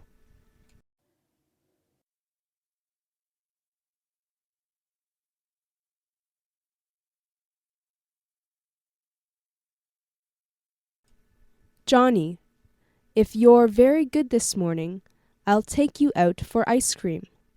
How does that sound?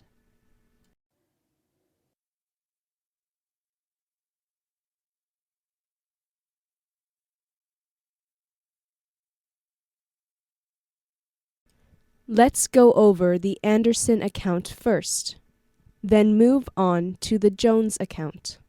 How does that sound?